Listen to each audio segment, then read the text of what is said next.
https://www.southboroughtown.com.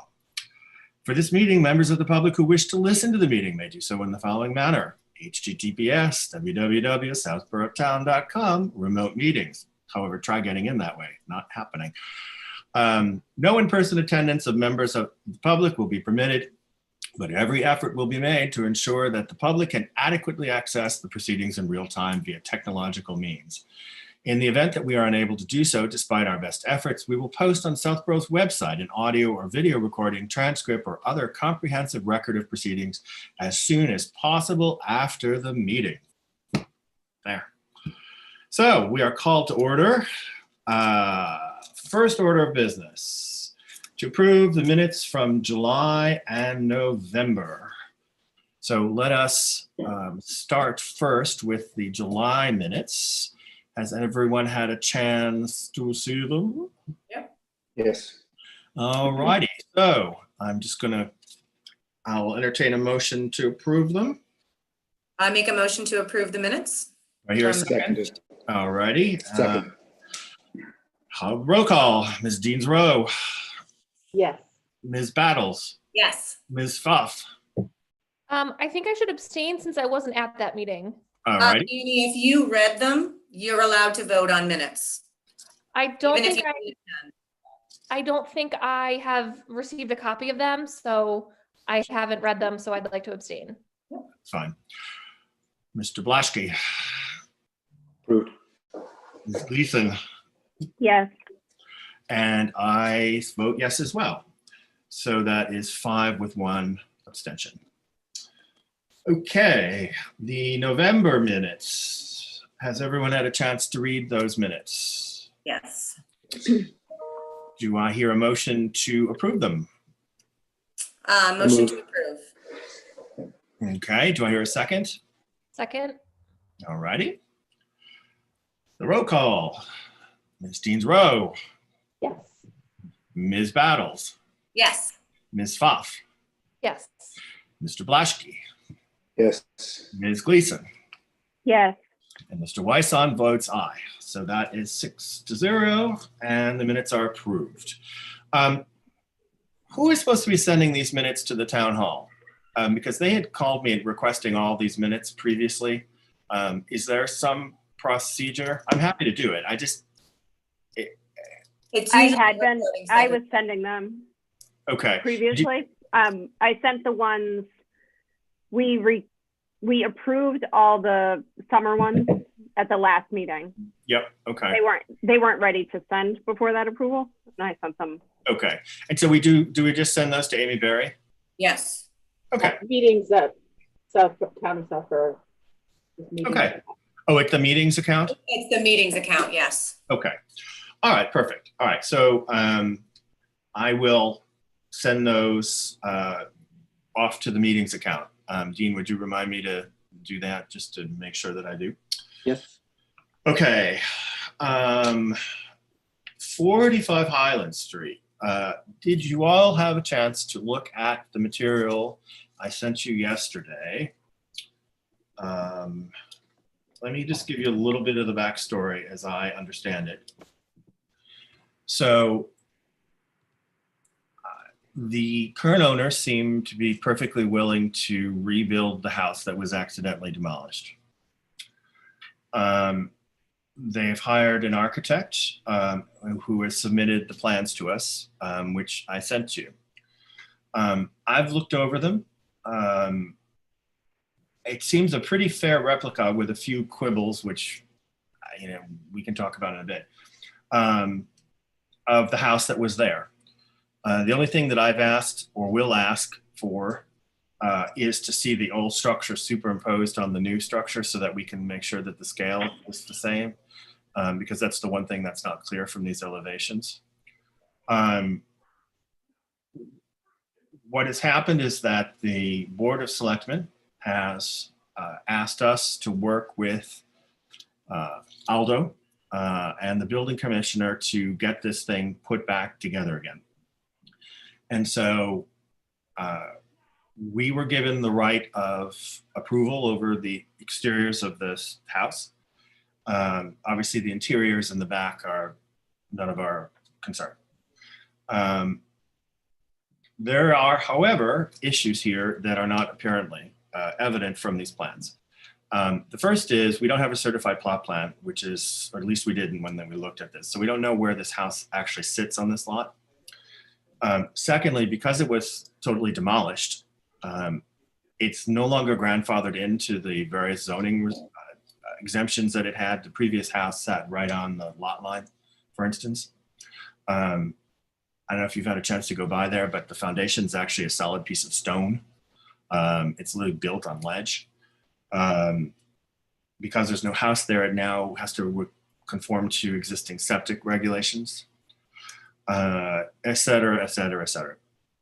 So what I thought we would do is, look over this, see if you guys are in general agreement that this looks pretty much like the house that was there.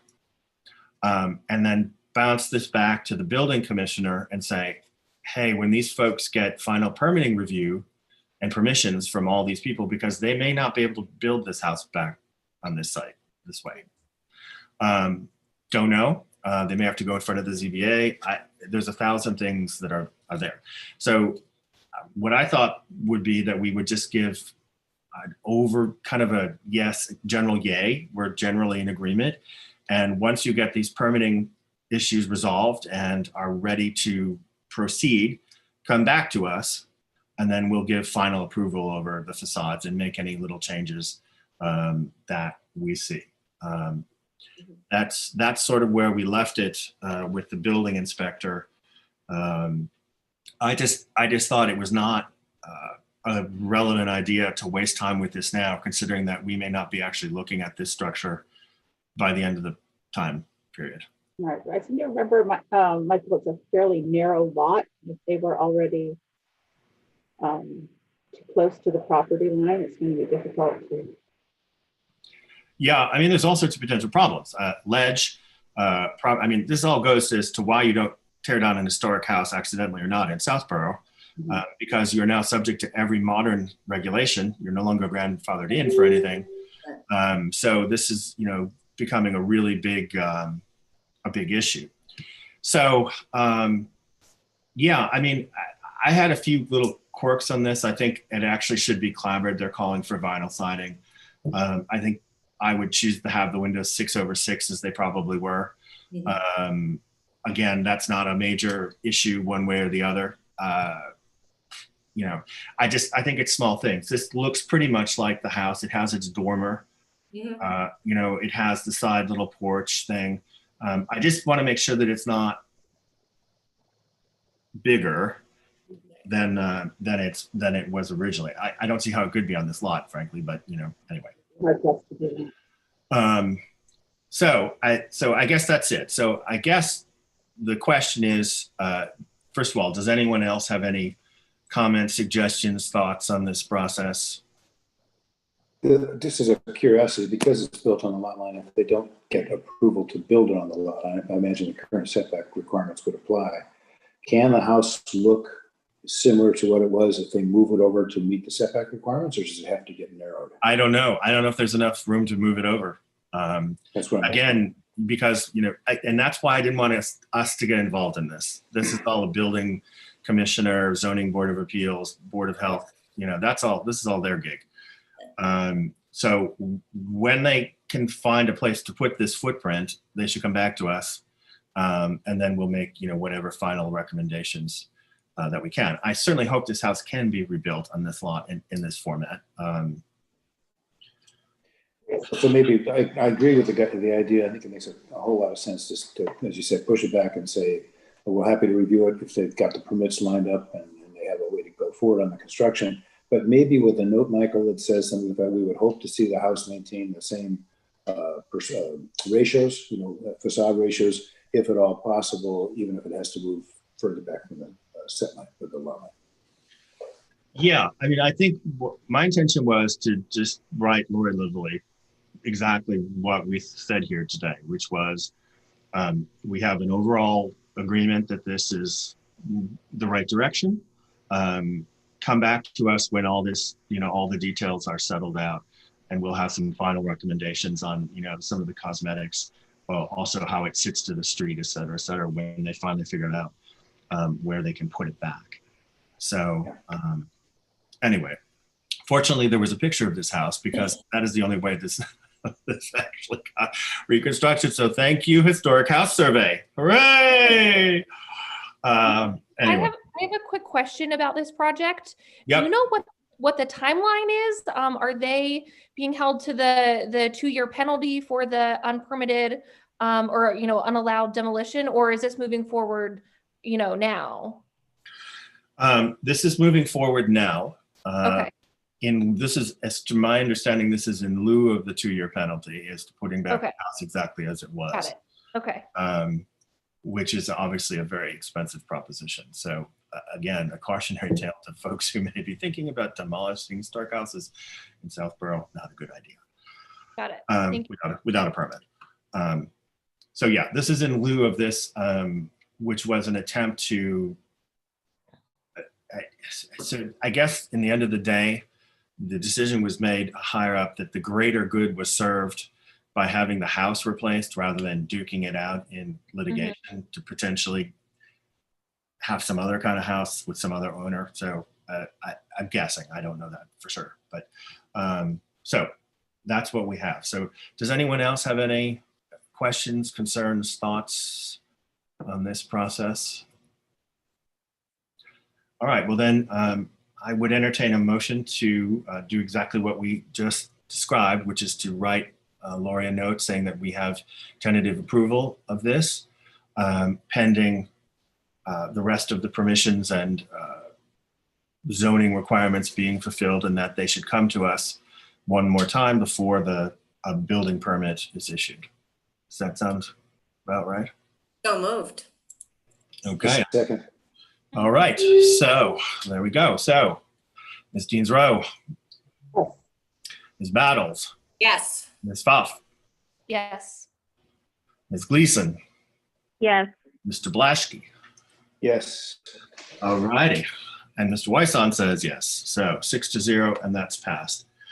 I asked Karen to join us at 6:30, thinking that this might take a little longer. So what I would like to do. Hey, Michael, you skipped number 2 on the agenda, so maybe we can go back. Oh, I did. I'm so sorry. I'm so sorry. Yes, thank you. Thank you. Sorry, just moved right over that. Yes, organizational changes. Well, then that'll take up the time and see. It was a master stroke, making sure we got It was planned that way, wasn't it? Yes. Okay. So election of a vice chair. I keep trying to nominate everybody here, but no one's. So I'm nominating again Ms. Deans Rowe to be the vice chair here of the Southborough Historical Commission. Is I she would not? second that nomination. Okay. Do we hear that? Is she's nodding up and down? Okay. Finally, we can get her back in the saddle here. All right. So that requires a vote, and you can vote for yourself. So I just looked this up in Robert's rules. So Ms. Deans Rowe. Yes, you're on mute, dear, by the way. Mr. Wyson says aye. Ms. Battles. Yes. Ms. Pfaff. Yes. Ms. Gleason. Yes. Mr. Blaschke. Yes. 6-0. She's back at the helm.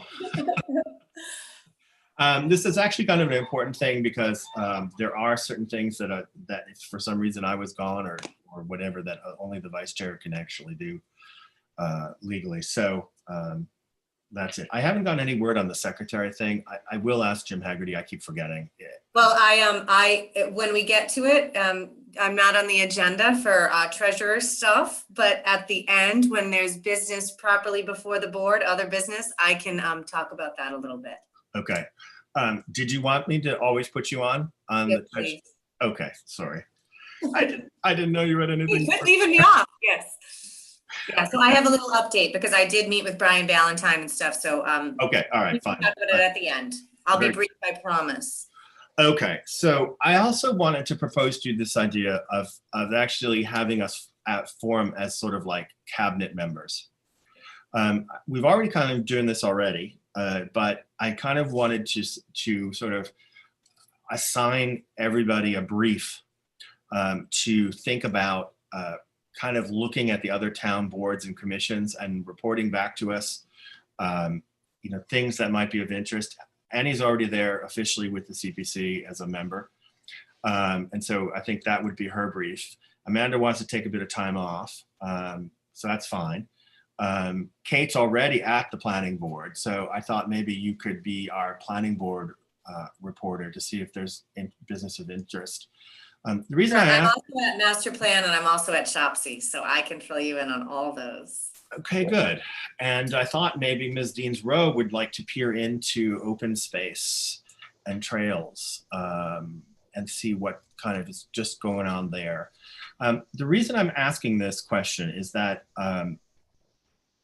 Marty Healy asked to speak to me a month or so ago, starting with the 45 Highland thing and about other stuff. And one of the things I mentioned to him was, oh, I know.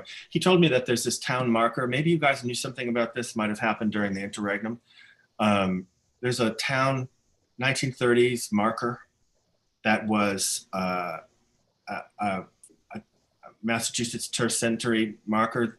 Have you seen those 1630 markers around the state? And it stood on Main Street. Yes. And it was for the Garrison House on Gilmore Road. Now, why it was on Main Street, I don't know, but it was talking about the Garrison House on Gilmore Road. And this has obviously been perking around both the Board of Selectmen and, oh, by the way, Jim, you get the, I forgot about you. You get the building department and the Board of Selectmen. I was going to bring that up in case you didn't come around. That's fine. Yeah, sorry, I forgot about you. So he says to me, oh, by the way, you may have heard that we have this monument that we don't know what to do with, and there may be some issues with it because it references the Indian attacks and it might not be culturally sensitive. So, that was the first I'd heard of it. And there are also issues with, trails and trying to do this historical trail around, the center of town. Yeah. Open space is doing some interesting things. I still would like to try to push forward this idea of doing a joint magazine with various organizations, historical and all this stuff, a joint conservation statement, whatever we call it. So I think it would just be advisable to have people kind of looking and just keeping an eye on those things and saying, hey, we're here to help you.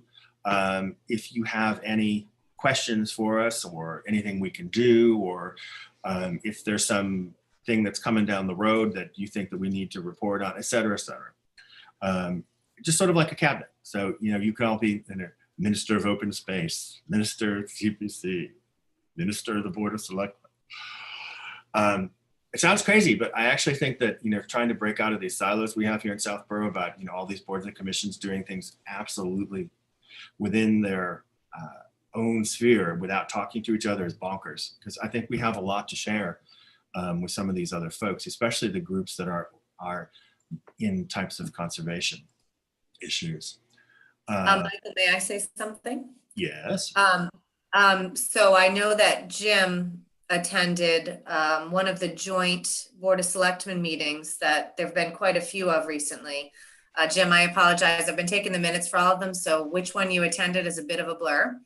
A month ago. Yeah, so there have been quite a few with, it's been with planning, EDC, Master Plan Committee, Shopsy about the downtown initiative bylaw. So, and I know that Jim attended one and participated a little bit. So that would be, that's a great example that a lot of the groups are coming together and meeting fairly regularly and having great conversations about the downtown bylaw. So I do take the minutes for those. I don't necessarily attend them all live, but it might be something that when they come up, somebody from historical might want to attend live. Well, in all fairness, they did ask us for comments on that. Yes, and they did note that there were comments added, I believe, into the comment matrix. Yeah, I didn't add any, simply because I thought the discussion was premature. Yeah. Simply because no one has informed me about how they were going to get any type of septic or any type of waste disposal in those areas. Right. So, you can plan pie in the sky for building down there, but if you can't dispose of the waste, there's not going to be any building. There Now, are they're doing a lot of work on trying to establish that, but nothing has been. sold. exactly. So it just seemed to me a little, early in the day. There's talk of things like hooking up to Framingham and all sorts of other interesting issues. But that being said, I just think, so if you guys can just cast your eyes over there and we'll leave a meeting, an agenda slot on this, each meeting. So if you have something to add, and you can just pop up and say, hey, Well, at minimum, like I said, I don't necessarily attend them all live, but I take the minutes for them, so I'll be able to at least give some feedback on some of those. Absolutely. I mean, just to, so that we know what's going on. You bet. I had another. Michael, sorry. Would it be preferred that I attend to all the board of selectmen meetings as part of this role, or only when they're talking about something relevant like downtown? I think, yeah. I mean, I'll tell you, those folks, they were still going. They went from 6 to like 11, not too many nights ago. God bless them all. So I wouldn't put that on you, Jim. But I will make it a point to review the agenda and make sure. Exactly. That's going to be relevant. Yeah. That's what I was going to say. If you can review the agenda and see if something's coming on down the road, that would be great. Because they've also asked us to be more reportive to them, and we're happy to do that. But we need to know what's going on. So, and we functioned fairly insularly all this time. Okay, let's see here. I don't see Karen in the waiting room, so let us move on to what's something easy. Oh, none of these are really easy. How about moving on with, unless I hear objection, to number 7, to approve the CPC projects for the townhouse and the flag school. Is that fine for everybody? Yeah. Okay, so there are 2 projects in front of us that require historical commission approval. The language for these is very specific. Dean, I sent it to you. And if it isn't this language, it comes back to us like 12 times. So we want to make sure that it is exactly this language. So I'm just going to read these to you. And then we're going to ask for a motion to vote on them exactly it is. And so what we're doing is essentially voting our approval for the townhouse project, and it has a very long name, which I have to reference correctly. Do we know what that name is? Yeah, it's the Southborough Townhouse Exterior Preservation and Restoration Project. Okay, let's see if I can remember. Because Annie, you did send the summaries of these applications, so I presume these are written up as the way they'll be submitted once we approve it here. Yeah, well, these have already been sent to the CPC. So what we need to do is just, we have to send them this language, a letter, and the minutes for each one of these things. So I'm going to start first with the townhouse one. Okay. On this 10th of December, the Southborough Historical Commission took the following vote. Motion. The Southborough Historical Commission determines that the, Annie, what is that? Give me the title again. The Southborough Townhouse Exterior Preservation and Restoration Project. Okay.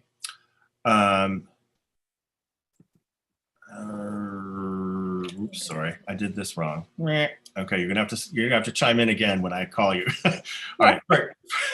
First of all, okay, so we have to first of all vote for the building's historical significance because I don't think it's on the state register. Okay, so on this 10th of December, 2020, the Southborough Historical Commission took the following vote. Motion, the Southborough Historical Commission determines that the Southborough Townhouse is significant in the history, architecture, and culture of Southborough. Okay, that's the motion. Do I hear? So moved. So moved. Do I hear a second? Second. Okay. Vote. So on the cultural significance or historic significance of the townhouse, Rebecca. Yes. Kate. Yes. Annie. Yes. Amanda. Yes. Jim, Yes. Michael, yes. Okay, so that's townhouse history taken care of. Okay, so now the second one for the townhouse. On this, the 20th December 2020, the Southborough Historical Commission took the following vote. Motion, the Southborough Historical Commission has reviewed the town of Southborough's CPA application for, Annie hit it, The Southborough Townhouse Exterior Preservation and Restoration Project. great. And we support the project as described in the application. Okay, So Michael, just two points here. Should Yes. we say that it was John Parent's application? He's technically the person who submitted it on behalf of the town. Do you think that matters? no, I don't think that matters. Okay. Although we can double our money here by simply saying Has reviewed John Parent's the application. application. Yeah, I think it would Submitted be by. the application of the town of Southborough submitted by John Parent. And I would add for the amount of $2,238,284. Because there could be some, because when you look at the spreadsheet in that, they have various parts of the work that are broken out. I realize it says that total amount on the application, but it would help to be explicit to say for the full amount. They don't require us to say that, and if we say something they don't require us to say, then they're going to send us back. So Yeah, it has to be All right. precise. And I was just going to say, Dean, someone can email you this language. so I already that- did. Oh, okay. I already did. I thought of that moment. I may have forgotten Kate on the agenda, but I did. Placed a motion is really nice. I did get Dean. Okay. So that's the, yep, Oh, Annie. sorry. One more thing about the motion. So the copy I have says that we support the project as described in the application for the following reasons.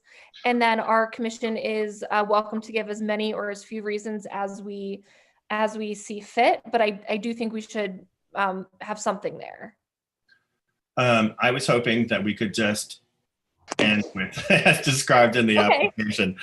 Yeah, that's fine. Fine.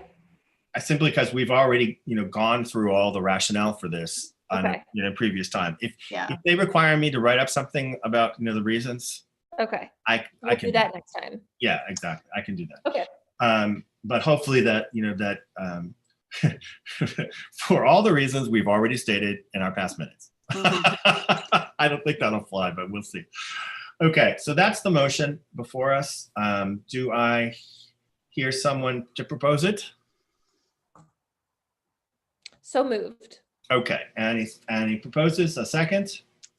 Second, Okay, Rebecca, yes. Kate, Yes. Annie, Yes. Amanda, Yes. Jim, Yes. and Wyson votes aye. Okay, so that is the townhouse taken care of.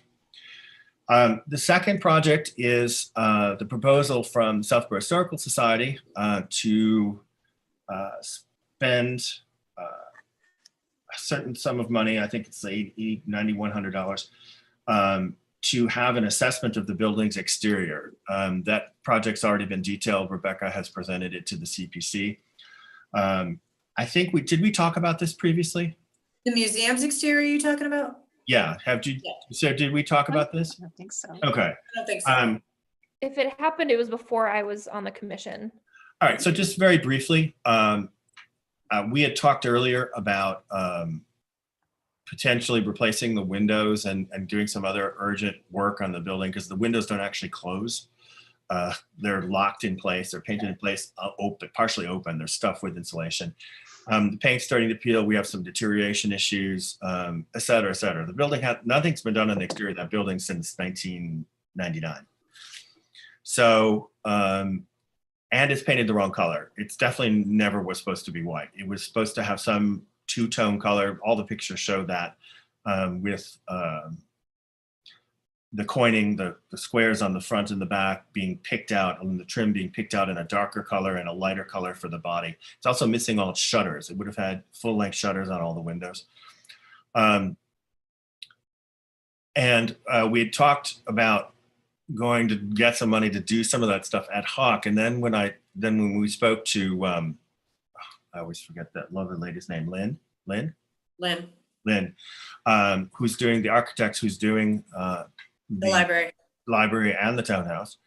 I thought to myself, this is crazy. We should call them in for an assessment, get the original paint colors to figure out what they actually were, to try to figure out what type of shutters should be put up, new composite, what to do about these windows, whether they should be replaced, whether they should be preserved, should they have storms, if so, what kind, and to identify other issues with the exterior of that building. She's so funny. She said, "Can we get rid of those lanterns?" I said, "Listen, that's the only light we have." It's like, anyway. So anyway, so that's how this came about, and I think it is very much money well spent, because instead of then just wandering around doing stuff ad hoc, we can develop a plan. They're going to do all the exteriors. They're going to do a comprehensive plan for the building, and then we'll approach the project piece by piece to get the structure taken care of. Because it's a shame, or would be a shame, that we would start to lose the exterior after we just spent all this money on the interior. So with that being said, the first thing to do is to make a motion on the historical nature of the Flag Road School. So here we go. On the 20th of December 2020, the Southborough Historical Commission took the following vote. Motion: Southborough Historical Commission determines that the Flag Road Schoolhouse is significant in the history, architecture, and culture of the town of Southborough. So moved. So moved. Do I hear a second? Second. Rebecca? Yes. Kate? Yes. Annie? Yes. Amanda? Yes. Jim? Yes. Wyson says yes, so 6-0. Motion 2. On the 10th of December 2020, the Southborough Historical Commission took the following vote. Motion: the Southborough Historical Commission has reviewed the Southborough Historical Society's CPA application for the, what is it actually called? I'm muted. I think it's called the Southborough History Museum Condition Assessment. Okay, the Southborough History Museum Condition Assessment, and we support the project as described in the application. And the reasons for that are actually described in the application. So that is the motion. So moved. So moved. Second. Second. Okay, Rebecca. Yes. Kate. Yes. Annie. Yes. Amanda. Yes. Jim. Yes. And Wyson votes yes. That's 6-0. Okay, so that bit of housekeeping is taken care of. Now let's see. Karen Connell is here.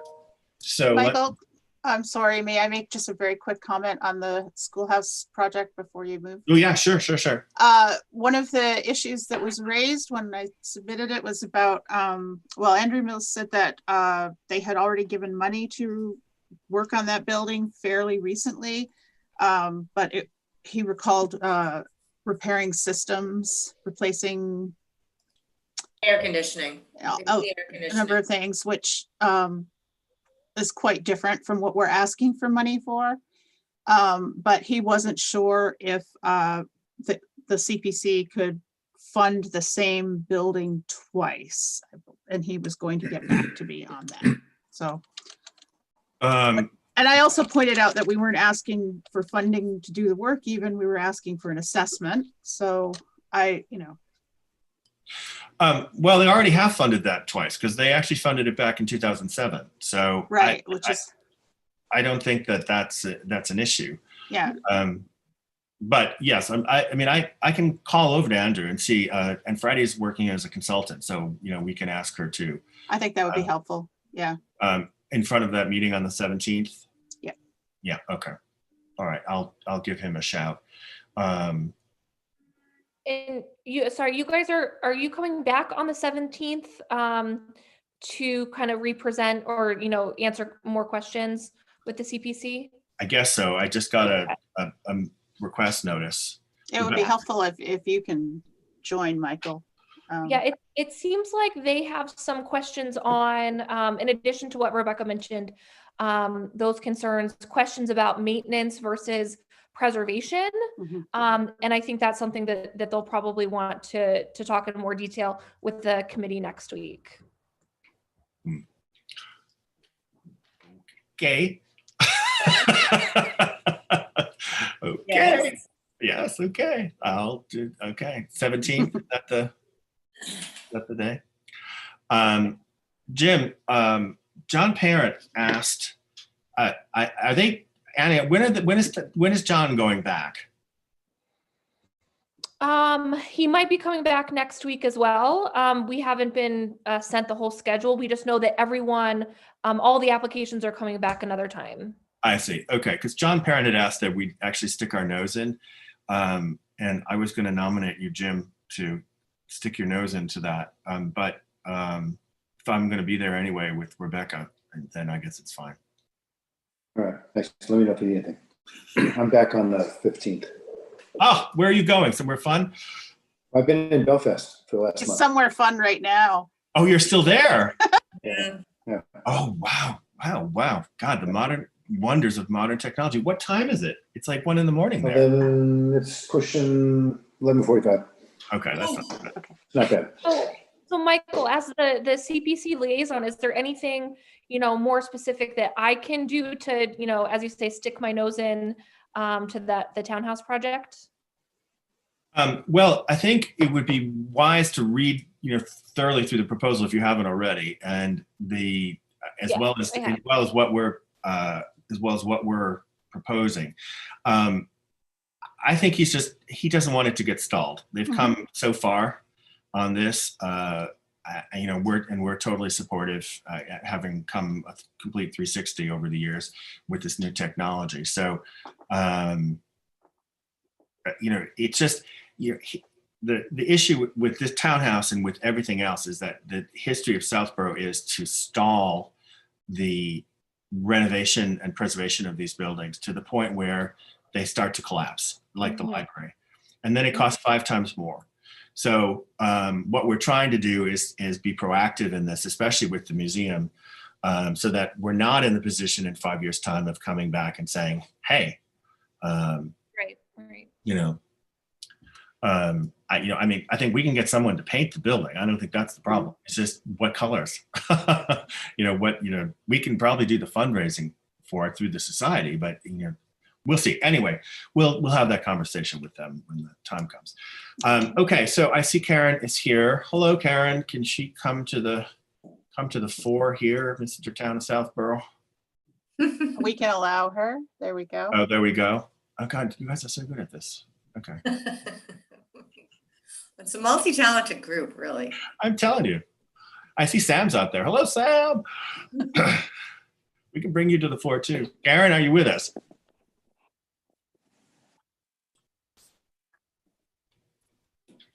I don't hear anything. Karen. I'm asking her to start. I'm here. video. Can you hear me? I can hear you, but we can't see you. Okay, let me see if I can.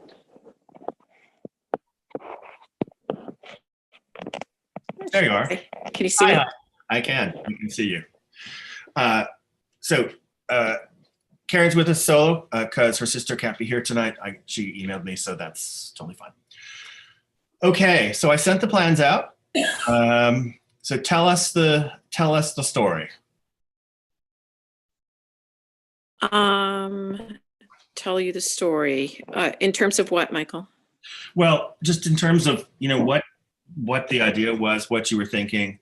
Unless you just want us to start. I mean, you can go either way. Oh, she's frozen.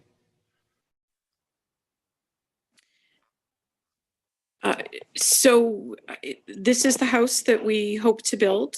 It's the same concept, the same design that I've been talking about all along.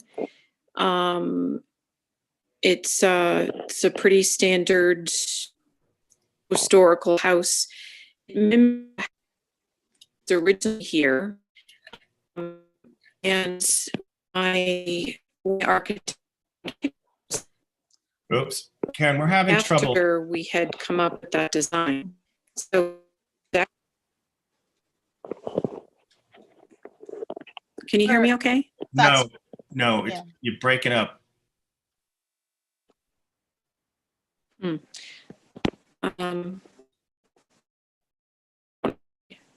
what you can't.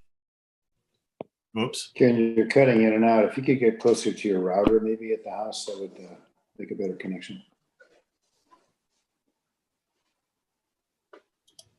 Alternatively, maybe she could just use audio.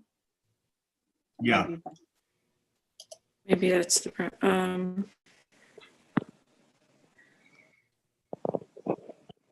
Can you hear me now? Yes, I can. Okay, good. Thank you.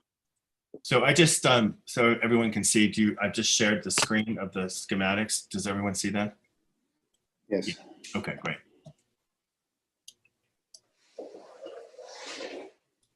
So Karen, can you say again what you had just said, please? Sure. So the house it's almost an exact replication of the original house with of course, the original house didn't have a garage in that location. It had a barn in the back. This house has an attached garage and it's taller, but other than that, of course, you're just concerned with the exterior. The interior and the exterior are the exact replications of the original house that I've already forgotten his name, Moses Newton built. So I have two architects, one of them that did this drawing, and he did this drawing and then once it was completed, my architect, whose expertise is in historical preservation, found pictures of the original house. What you're looking at would have been here the main portion of the house. What here are in the rear of the house, and that actually wasn't built. Yeah, Karen, you're breaking up again. I'm having huge trouble to hear you. Can everyone else hear her? No. Yeah, unfortunately.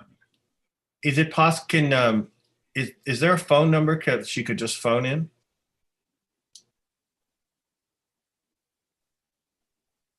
Oops, no, have we lost her totally? Yes, I think we have. Give me a moment, I'll put the phone number in the chat box. Okay. Okay.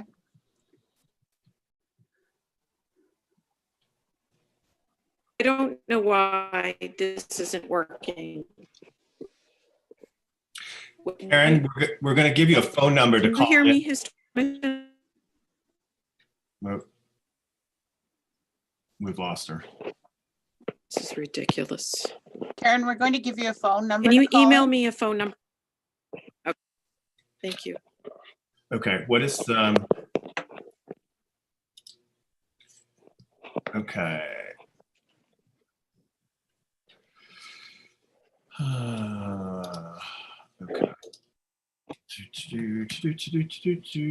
Okay, there she is. Okay, so stop share. Okay, where's the chat?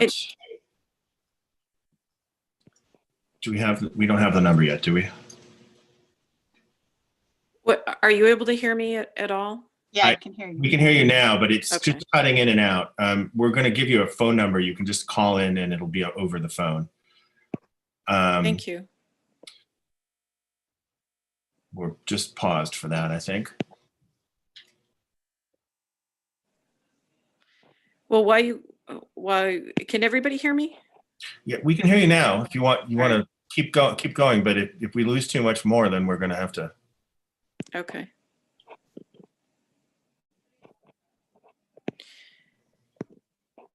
So when you say the architect found pictures of the house, what pictures?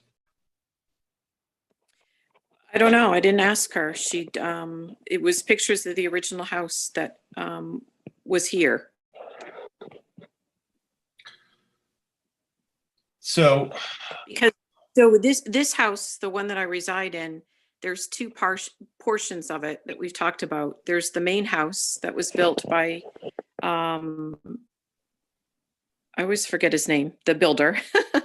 and then Moses. then 70 years later, there was an addition put on, and another, I don't know, 40 years later, more additions. So the original home is what we're going to replicate. I say replicate, but really what I'm doing is I'm taking the same format and the same outline. It is a taller house, but it uses the same foundation, the same footprint. And as a matter of fact, it has the same interior layout. Of course, you're not concerned with the interior, concerned with the facade. So we're preserving the facade. And although I'd like to move the house back, I guess I believe I'm getting two different messages about moving the house back, but it could be that I'm talking to too many people. So I believe the Historic Commission initially said that I might be able to move the house back on the lot, but then in an email that I received from the chairperson, you, Michael, you indicated that I could not. Is that where we're at? Well, I indicated that we would prefer not. But the problem here is that, we're sort of talking apples and oranges, because when we were talking about moving the house, we're talking about moving the existing structure. We're not talking about rebuilding it or replicating it. Mm-hmm. And this is the problem. So we don't actually have the remit to approve these plans. We can only follow what the demolition delay bylaw says. And part of the issue here is that, we have the ability to preserve the existing structure. And in order to do what you're doing, you need to demolish the entire old structure to do this. Because this new building, and it is an entirely new building, is completely different than the old one. It might be of the same shape, but this is a high Georgian with a high hip roof, with gables, with a big pediment in front. It is completely different from the small federal house that is there previously. So when we were talking about, it's somewhat semantics. So this, what I presented to you would, we are preserving front facade and the two facades. So we're going to use those facades. Well, but they're not preserved in these plans. And that is what I sort of communicated to you in my email. There's nothing about these facades that are similar. As a matter of fact, the materials are all different. The windows are all different. The window sizes are all different. I understand that there's a similarity to the house that's there previous, but when we talk about preservation, and again, this is our only remit, right? We are talking about preserving the current historical fabric of the town of Southborough. We can't, what we had suggested to you was that maybe you might want to look at, different ways to look at, say, preserving the current front facades and reworking the back so that there was a partial demolition on the back and the actual existing facades would be maintained on the front. Sort of like almost like a movie set on an old Western town, right? This, however, is an entirely different creature. This is an entirely rebuilt house, reimagined, and built of all new materials. And we can't approve that. Not that but it's not though. I don't know how it cannot be, because it has an entirely different roof. It has entirely different windows. They're double in size. It's taller. It's taller, but the sides and the front are the same walls. I'm not going to preserve the windows as we talked about because the windows came from Harvey's probably around 1995. So if I've already given those windows away to Habitat for Humanity, but if the Historic Commission would like me to reuse those windows, I would consider it. We're going to use the same, and you talked about the entryway. The entryway at my house now is it's the same hole, but it's not the same, woodworking or column or anything like that. There's nothing to preserve there. So what I'm preserving is the exterior walls and the front wall and the foundation, the granite step. Other than that, there's really nothing to preserve. So it may very well be that some of the pieces of this are preserved, but this is an entirely different structure. It's different in scale. It's different in scope. It's different in look. The architect notes on here, Georgian dormers. It is in fact a Georgian. It looks very much like a little mini mansion of Colonial Williamsburg, as opposed to the sort of simple federal house that was here previously. We're also missing a good half of the extension to the left. Here, that again forms the principal part of the street facade. We had talked about. Let me just share my screen here. It might be helpful. So what if the left portion of the house, what calling the left, which is the western part of the house, that's an addition. So I really don't want to preserve the addition. If the Historic Commission tells me I have to, well, I guess I can. But if you're willing to work with me on preserving the front part of the house, if there's something that you'd like me to do to make this look more federal as opposed to Georgian, I certainly can do that. I think that those two styles are very similar. And it really, sometimes it comes down to somebody will call something federal and it's really Georgian. So if you want to give me some design critiques as to what it is that you'd like, but the front door is almost a replication of what was originally at the house. I'm just using new materials because what's here now is you don't want me to preserve that. So I don't know if you can see what can you guys see my little cursor running around? Yes. Yeah. So I think what we had talked about and what we had stated that what we wanted to try to do was preserve essentially this front facade in its current height and elevations and window structure, not necessarily with the same windows, but with the same window openings, with the same door, roof, etc. This very low sort of hip roof. I think what we had talked about was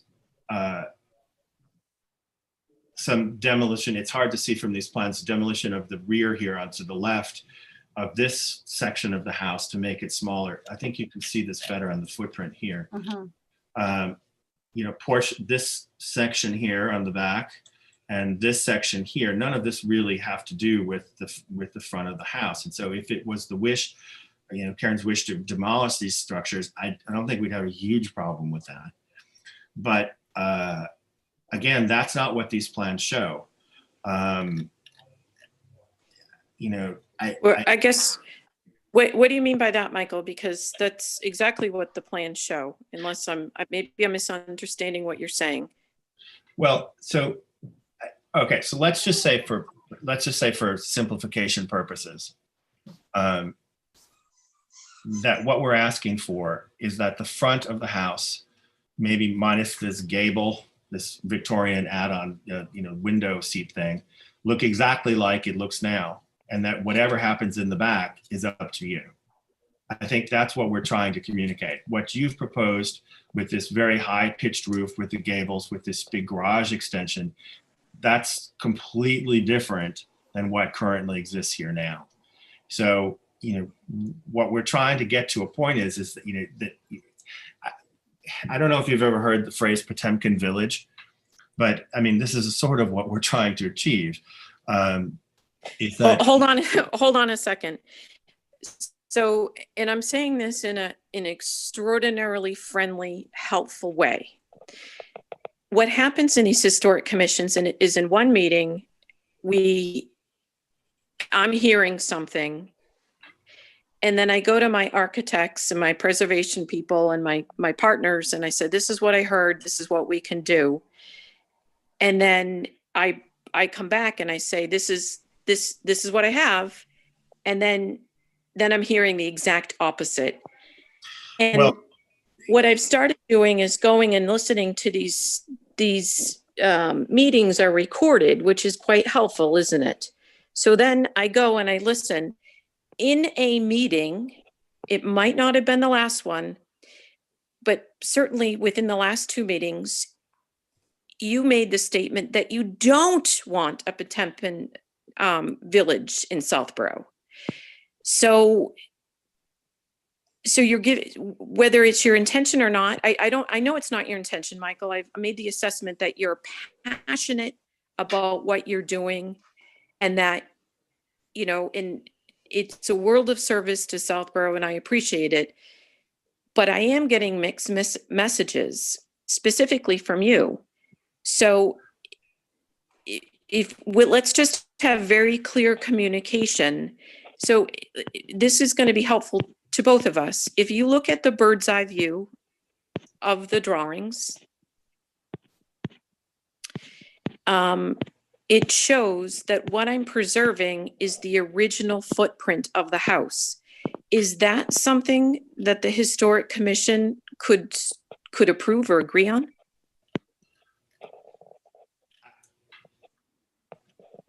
I'm going to break this open to my colleagues here. And first of all, I just want to clarify this Potemkin Village thing. A Potemkin Village is not a compliment, because of course the story is that Potemkin, who was Catherine the Great's prime minister, built these fake facades. Disneyland. I get it. Yeah, fake facades on her travels so that she wouldn't have to see, anything unpleasant. So when I said, yes, we don't want to try to do that at this previous meeting, that's true. But, what I'm trying to get at here is that, all we really need to see is the preservation of the facades. And this plan that has been submitted does not preserve these facades at all. I know you keep saying it does, but preservation of them means to keep them the same, not to have. And I think that, yeah, but here's the root of it. It's your opinion that it doesn't preserve the facade. It's the opinion of others, including mine, that it preserves the front part, the actual facade of the original part of the house. You are correct. It is a taller structure, but it is the exact structure that Moses Newton built in 1812, just using new materials. And Moses Newton probably was a gentleman, maybe no taller than 5'10". So, I would like a taller house that all family members of mine can come into. So that's not really necessarily historic preservation, but I'm looking to take the front part of the house and use that, and use the sides of the house, just make a taller house so that, right now I have a family member that doesn't fit into my house. So I'm going to open it up to my other commission members here, but I'm going to just say, as my opinion, and this is one vote, that this plan as submitted is not historic preservation. This is a recreation of some imagining of this house that was there. I personally don't find it particularly historically accurate, but that's just me. But I have other folks here, and I'd like to call on each of you and give your opinion as to what you think about the process and where we are here. So Rebecca. Okay, and just so you know, I agree with you, Michael. It's not preserving the scale of the house. It is reimagining the original house. It's taking the original house and bringing it into the 21st century. Karen, you understand that we don't have that remit.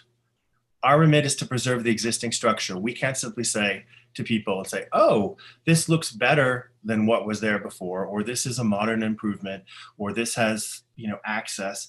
We don't have that power. We can. I think you do. I think you do. No, we don't. We don't. We do not. We absolutely positively do not. I mean, I wrote this bylaw, so I'm pretty familiar with it. And I also know what was objected to by the town folk. And we have very limited powers here. Essentially, you come to us with a plan to demolish a house. We decide whether the house is historically significant or not. If we vote it is, we go through this process. As part of the process, you have to be willing to put the house up for sale to make sure that no one else wants to buy it and destroy it, or buy it and live in it before it's demolished. Now, you've said you don't want to go through that process. Well, would the historic commission like to purchase this house? We don't purchase houses. So just if you let me. You have in the past. Southborough has purchased historic homes. Well, not the historic commission. I guarantee you, our budget's $2,500 a year. We're not purchasing anything. Okay. But Do you know of anyone other than a nonprofit that would like to purchase this house? That would, so if you just let me finish for a second. The next steps, as we had indicated in the bylaw, to get this house demolished would be to put it up for sale at a fair market price and just prove that there's no one else interested in buying this house. If that is then the case, then at the end of the story, then you can demolish the house. That's how this goes. But we've essentially, if you don't put this house up for sale, we're done in terms of this demolition permit, because then it ends, because we don't have any more leeway. What we've been trying to do here is to prep you for a revised demolition renovation permit that would come down the road. We're trying to be helpful beyond our remit, but technically we cannot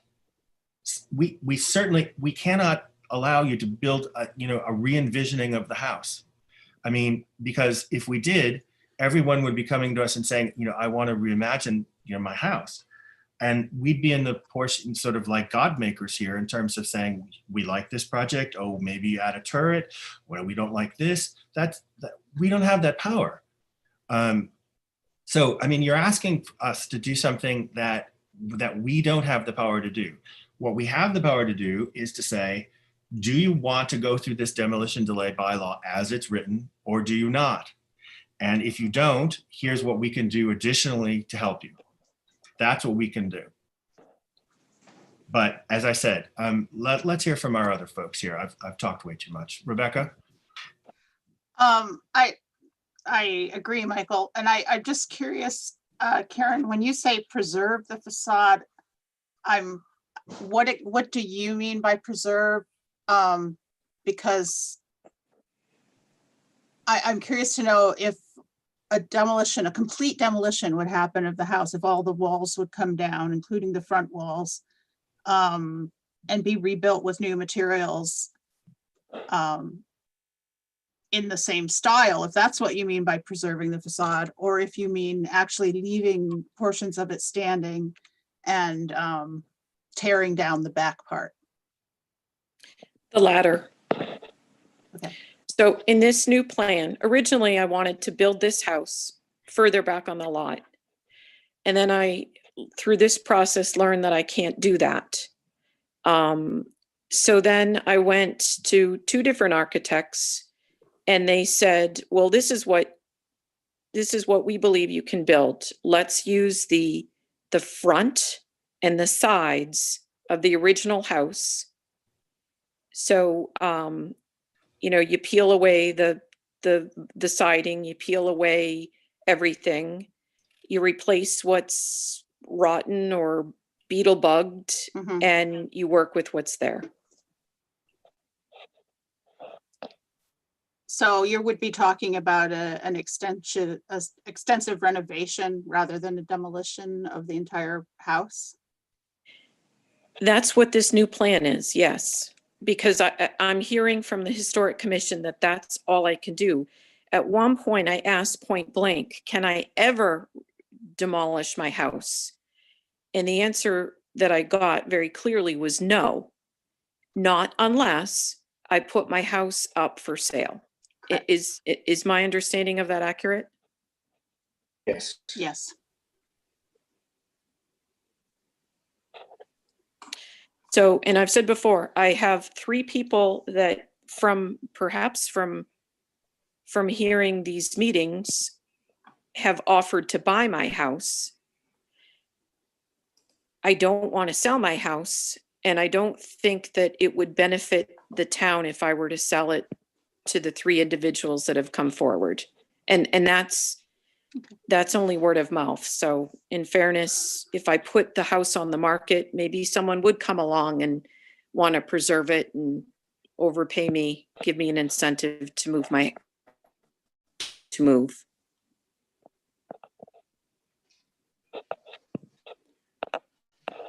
Kate?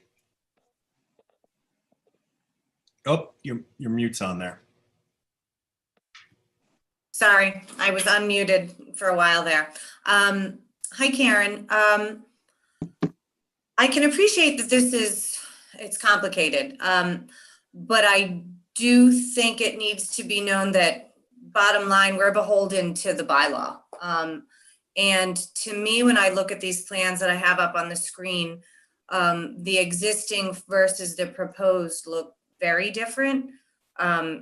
Not only the height, but the placement of the 2 stories of the windows, and then the addition on the garage versus the removal of the left side, as I'm looking at the plans of the left side of the house. So that's the difficulty for me, is that I think I've been very in support of and can appreciate that you want to remove some of the back additions that have probably made it a very large, ungainly house for you to live in. But similar to the house just down from you, closer to the old firehouse, it has been completely renovated and gutted, but it still looks the same now. I think that's what I'd be looking for in your plans, is for them to look more similar to what the front facade along the street looks like. And it just looks very, very different to me at this point.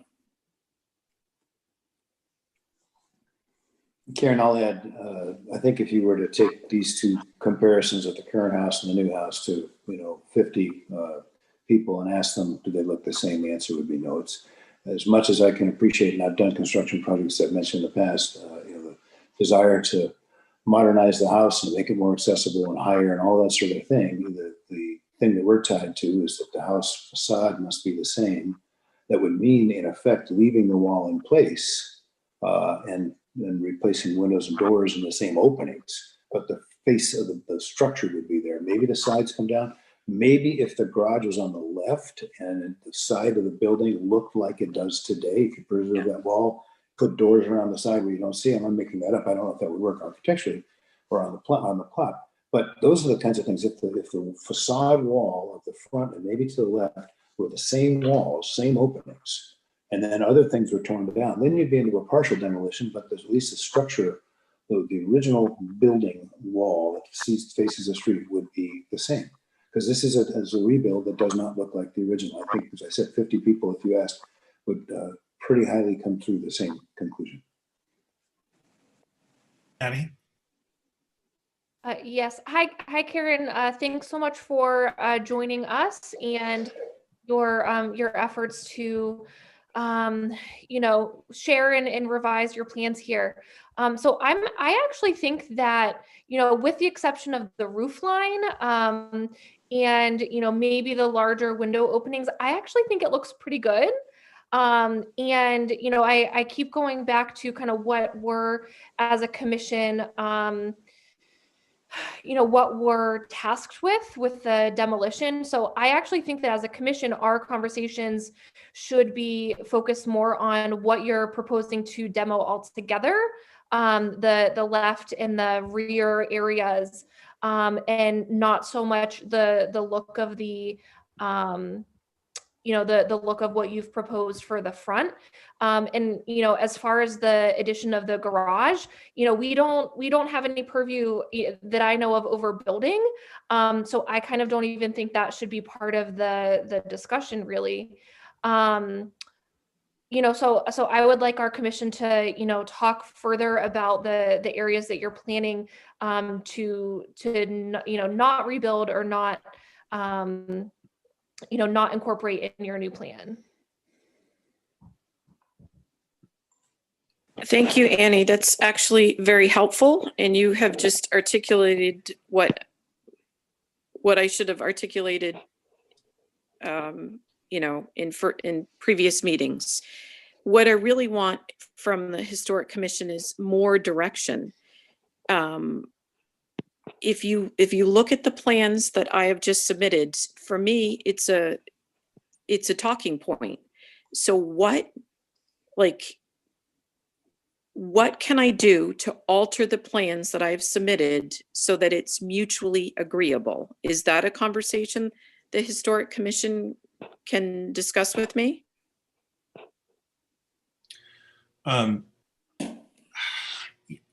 You know, at this point, I don't know. I'm really torn about this because one part of me says that what we should do is vote to close this demolition delay permit because we're not actually going down the procedure set out by the bylaw. You know, we've talked about, you know, we've voted the house significant. We have talked about, we've gone back and forth about, you know, the demolition. We've tried to be helpful with some suggestions. You know, if you don't put the house on the market, then technically we're out. We write to the building commissioner saying this demolition permit is denied because the applicant doesn't want to follow the contingencies of the bylaw. If she would like to come back to you with some alternate proposal, we'll be happy to hear this. So, you know, in some ways, I think by trying to be more helpful, we've kind of gotten ourselves into a ditch because, you know, A, we're not set up to do this, and B, you know, we're not really functioning within the defined parameters of this bylaw. Our remit is to say, you want to demolish this house, follow these instructions. If you do, you can. But that's not been the case here. We've stopped by not putting the house up on the market, and we've been trying to, you know, spin through these various iterations. I don't think that's what we're here to do. Okay. And well, I want to follow procedure. I certainly want the Historic Commission to, you know, adhere to your, you know, your rules and your mission. I by no means am looking for anything other than that. So if the correct protocol is to close the conversation and to send that, you know, a letter closing it, then I think that's exactly what you should do, and I would commend you for doing so. I think the one sticking point that has never been clarified, and what my architects and other advisors have asked, is if I knew what substantial was, I wouldn't even need to see the Historic Commission, because there is a part of me that wonders, maybe I can just remove the western part of the house and you know, which is what I'm trying to do. Did we ever get clarification on what substantial is? That's the next item on our agenda, and we are going to be formalizing that percentage. We already voted on it we have to revote on it again, simply because of conditions of the open meeting bylaw, open meeting law. So, Okay. so that what we said previously is what we're going to say again, unless there's some changes, but I don't think so. But what did you say previously? What we said previously was anything that affects more than 25% of the facade. And I misspoke during the last meeting about the windows and doors. And so that's something that we're going to clarify. Again, I want to make sure everybody on the commission is on board with this, because I convoluted the explanation sufficiently that it didn't make any sense. So Okay. I want to try to convert that back into, real English. But it's going to be anything that affects more than 25% of the facade, which would bring you back here again. Okay. With plans for demolition of the front facades and pieces like that. Essentially, if we can see it. All right. And that just so you understand, Chairperson, that right there is an example of something that I think we as a community could do a little bit better. In our last meeting that we talked about substantial, you said that substantial would be somewhere between 25 and maybe 50% of the structure, but you hadn't voted on it yet. So I must have missed a meeting where you came up with the figure 25%. We voted on it last time. Okay. All right. So I missed that. It was just a technical consideration that it hadn't been on the agenda, and it needs to be published on the agenda. So it needed to come for open meeting. So we came before we actually promulgated that. We came back again. Okay. We're going to do this evening. And do these plans submitted before you, they would be submitted before you formalized the meaning of substantial?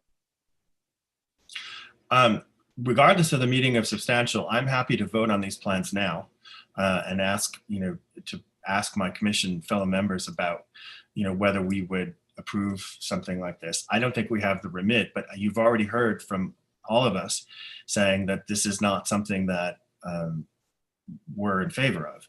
So regardless of substantial or not, when we're talking about, removing, 3/4 of the front facing part of this house, that's a problem, that needs to be addressed.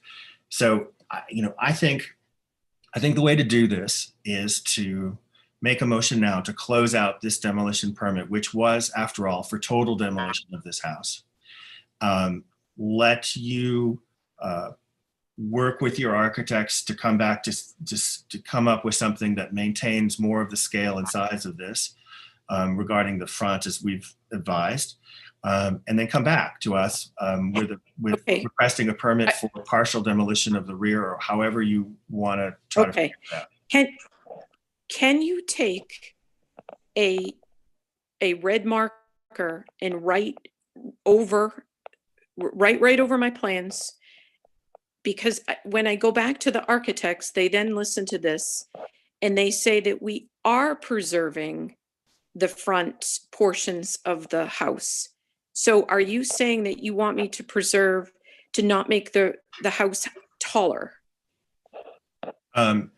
We're saying that what we want to see is the existing structure facades, which include the roof line, the window, size of the window openings, the general appearance of the front preserved.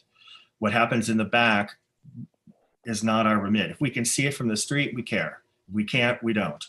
I mean, that's essentially the process. And that's also, by the way, why I suggested in my email to you that the architect join us, because I think this would have been helpful to have them here, because they could ask questions directly to us so that there's not a third level of interpretation. Right. And, if you want to speak with them or have them join us for a next meeting, I'm going to make a motion now to close this out. But as okay, but before you close it out, I'm sorry I keep interrupting you, because I just want to be very clear. Are you able to look at the drawings that were given to you and tell me, when you say, if I can see it from the street. Now, the view of my house, most people notice my house when they're driving west to east. And when you're driving west to east, the part of the house that you see is all of the additions. But so can you be very clear and tell me what I can demolish in that regard? I want to make sure I demolish the right part of the house. That's number one. Number two, I did not ask my architects to come because I have to pay them per hour. They, on their own, on their own time, are watching this and then rewatch it on YouTube. So they find it interesting.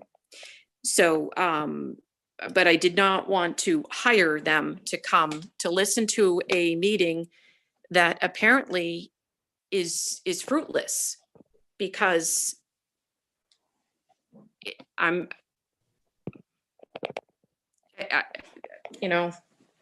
trying to work with the Historic Commission. I believe that you're trying to work with me, but I need to know exactly what part of the facade, what you call the facade. Is the rear the facade? Is the side the facade? Well, part of the other issue is that it would have been really helpful if you had actually prepared the packet that we asked for, which was the pictures of all the different sides of the house keyed to a plot plan, showing us, precisely, what's visible, what's not. That's part of the, I kept asking for the documentation for this, and it's come in these little spurts and pieces, which is fine, because we started this off a while ago. But in any event. And you were not, Chairperson, there are things that I can do better and differently, and there's things the Historic Commission can do better and differently. And as I said before, and I'm going to repeat myself, I'm saying this in the most friendly, in a very positive manner. I'm not I am somebody that does extensive real estate developments in the Boston area, but this is my private home.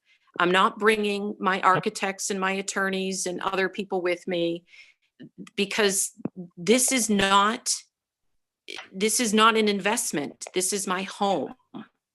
So, in hindsight, maybe I should have brought the architects, because they'd like you. They tell me how intelligent you are, and they're very intelligent. That's sweet, but yes, you really should bring them, because we can't. What you're asking us to do is to function as your architects. We can't do that. I'm not, though. I'm not, Michael. Yeah. Listen. Yes, you are. When you ask me to mark up your plans, you're asking me to function as your architect, and that I'm asking you to function as a historic vigilante, and I'm saying that with love. Take a red marker and tell me, if you want to frame it in the positive, tell me what you want me to preserve, and then from that, I'll know what I can demolish.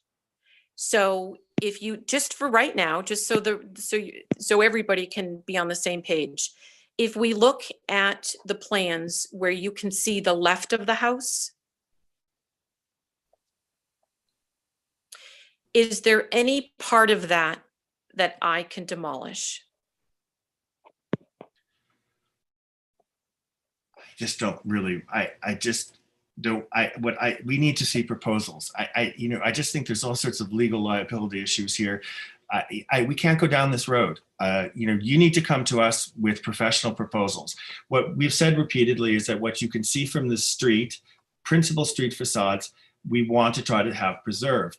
Now, you can see, you can see here. I don't know if you can see. Are you actually with us on video, or can you see us, or are you just on the phone? Yes, I can. Okay, let me just share the screen. No, I can see you. Okay, so let me share this screen. You can see here that there's whole sections in this house in the back that are not particularly visible from the street. This addition, however, which is this part of this house, is. and you can see where this is the secondary gable and all this stuff in the back.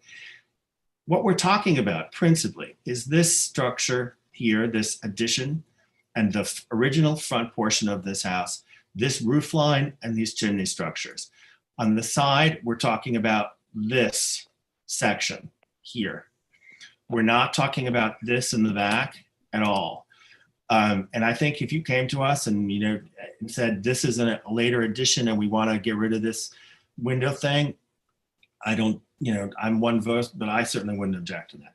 But again, this is something that the professional architects need to do. And when I say to them, you know, we say to them, we want to preserve intact the street facades. That's really not open to interpretation. And so, Okay. Well, they think that they did, just so you know. So this will be good for them to watch. okay, yes. Because So what you just, that's not how, that's, you know, preservation is not reconstruction, or, you know, preservation of, you know, 5 sticks. okay, but, Okay. all right. All right. So I think for tonight, I'd like to wrap this up. I'd like to put a motion in front of the commission to close out our deliberations on the complete demolition permit, with the expectation that we will be hearing again from Ms. Connell with a different type of proposal that is some sort of partial demolition and renovation in the front structure, and that we would so write to Lori Litterly. In view of the fact that Ms. Connell's adamant about not selling her house, which I can see why, it's a lovely house. Are we in general agreement with that? Okay, so let's take a roll call. Ms. Deans-Rowe, Yes. Ms. Battles, Yes. Ms. Pfaff, Yes. Mr. Blaschke. Yes. We've lost Amanda. What happened to her? No. Okay, well, Children. I guess so. Something happened. We've lost her, but we still have quorum, so it's fine. So the next procedure is to go back to the building department, correct? And the building department will decide whether it's a substantial demolition of the facade that triggers demo delay. Is that correct? Yes. Well, I mean, Karen's next thing would be to go back to our architects and figure out what she wants to do, and then repropose this. You know, and Karen, before you go through the whole thing with the building inspector, you know, we're happy to give you an informal read on this, again, to try to help before you go down this process. But again, it's just informal, it's just advisory. But we're trying to help here, but we can't do what we can't do. Yeah, I have great respect for that. I really do. It's, maybe I'm trying to put a square peg in a round hole. But I am confused now. So you're going to close out this portion of it, and I will apply for a partial demolition permit. And then building inspector will determine whether she has the authority to grant that based on substantial or not. You'll need to, this time you'll need to supply her with detailed plans, architectural plans of what you want to do, and then she'll make that determination. Okay, so it's in her court now. Once I apply. It will be once we send this back to her and say, yeah, it's in her court. So you're keeping in mind that if 25% or more of the front facades go, this will come back to us. So we really want to try to maintain those front facades and limit the demolition to the back sections of the house that I've kind of swung my cursor around here for you, which is about as far as we can go legally with that. Okay? All right. Thank you. Lovely chatting with all of you. Thank you. Thanks. Bye-bye. Bye-bye. Michael, I'm not sure you voted on that one ticket. I didn't get your. Oh, yes. I'm sorry. I vote yes. I vote yes. Okay. Would you like to take a 5-minute recess, or would you just like to move on? I see one big nodding head. Yeah, I would love to use the restroom and get some more water.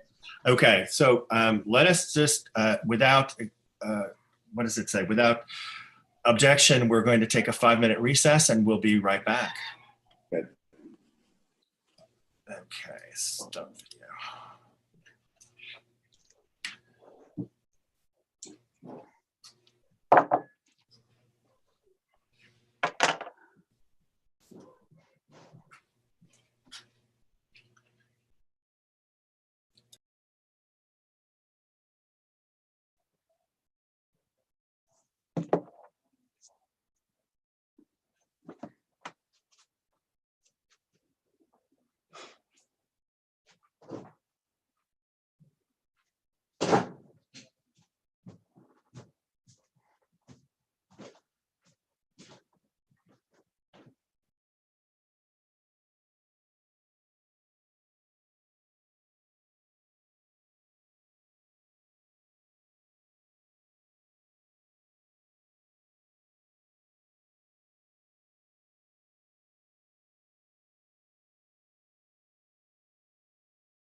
Jim, you're a trooper. You are a trooper. I would, truth be told, I would be up this late anyway, so. Oh, you're a night owl. I'd have my head on the desk. I'd be here. I'd be with you here too. That's always the. That's No, all. you night owls, not me. Yeah, 1 or 2 in the morning. I now have to get up a lot earlier because my dog wakes me up at literally every day. I don't know how he does this, but every day at exactly 9:03. Oh, 9. I'm up at like 6. Yeah, 9. Don't see 6, 9. I can relate. I relate to 9 better. Yeah, 9, 10. I mean, I'd love to Sometimes. wake up at 9 or 10, but that doesn't happen here at the old Battles household. Yeah, I bet. Okay. All right. Well, I've been called many things, but never a preservation zealot. In a loving way. In a loving way. She's a nice lady. Yes. We'll get there. Yeah. Okay. All right. So let's see, back here to the agenda. Demo delay regulations. Oh, yes. Okay. All right. So I am going to come back and share my screen here again because I can illustrate to you very easily what the problem was. So let's see, share screen. I'm getting back into the swing of this. Here we go. Everybody with me? Yeah. Okay. So back here, just to use this as an example. Okay, so last time I talked, I misspoke, and we had said that the significant was going to be defined as more than 25% of a change to the house facade, excluding the windows and doors. And what I meant to say was that the windows and doors are excluded from consideration of change, but not the percentage. Now that, in other words, windows, you can change out your windows and doors regardless, but they're not excluded from this percentage. And the reason why is this. If you take the windows and doors out of the overall facade, you're already removing about 50% of the facade or 30% or whatever. So a 25% change on the remainder would make any change practically subject to this as significant. Do you see what I'm saying? Mm-hmm. Yes. Yeah. Because suddenly the percentage is infinitely tinier of number of square feet and the percentage of that. So a hole in the roof could potentially trigger this level of significant. So the equation has to be for the entire facade itself, including the windows and doors, with the understanding that the windows and doors can always be upgraded for energy efficiency, et cetera, et cetera. So as I said, the last time I misspoke on that. And do I have this in front of me? No, that's not it. Okay, I can come back to you now. Stop the share.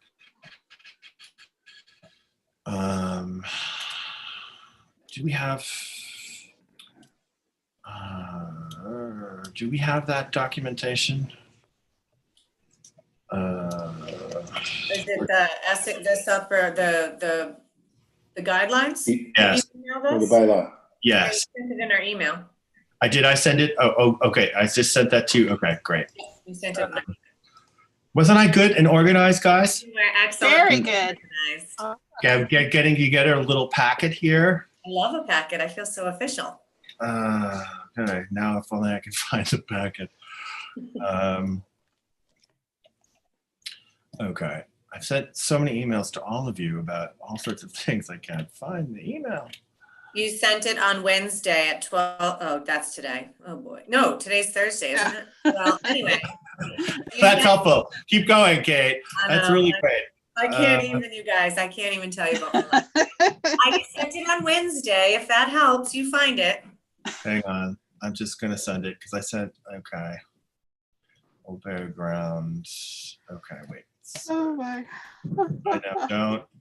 We're going to try to get there. Hang on. I'm going to try to land this plane as soon as we can. Hang on, everybody. We're over the hump.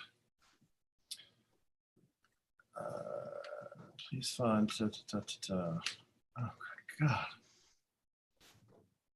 Documents for tomorrow. No, that's the Okay. one. Okay, so we voted on this already. And when I sent this to Mark Purple, he said, uh-oh, you didn't put this on your agenda. And he said to me, this can't be included in the other business of the commission. And Right.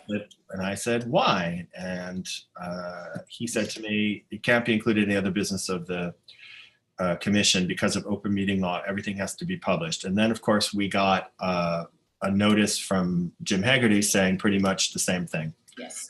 So we put it back here again. So nothing has changed and I just wanted to correct that I had misspoke in the last meeting, because now, as you can see, we're being recorded and put on YouTube. So you have to be very careful what you're saying. So anyway, so these are the rules, and then we will now send this back out again.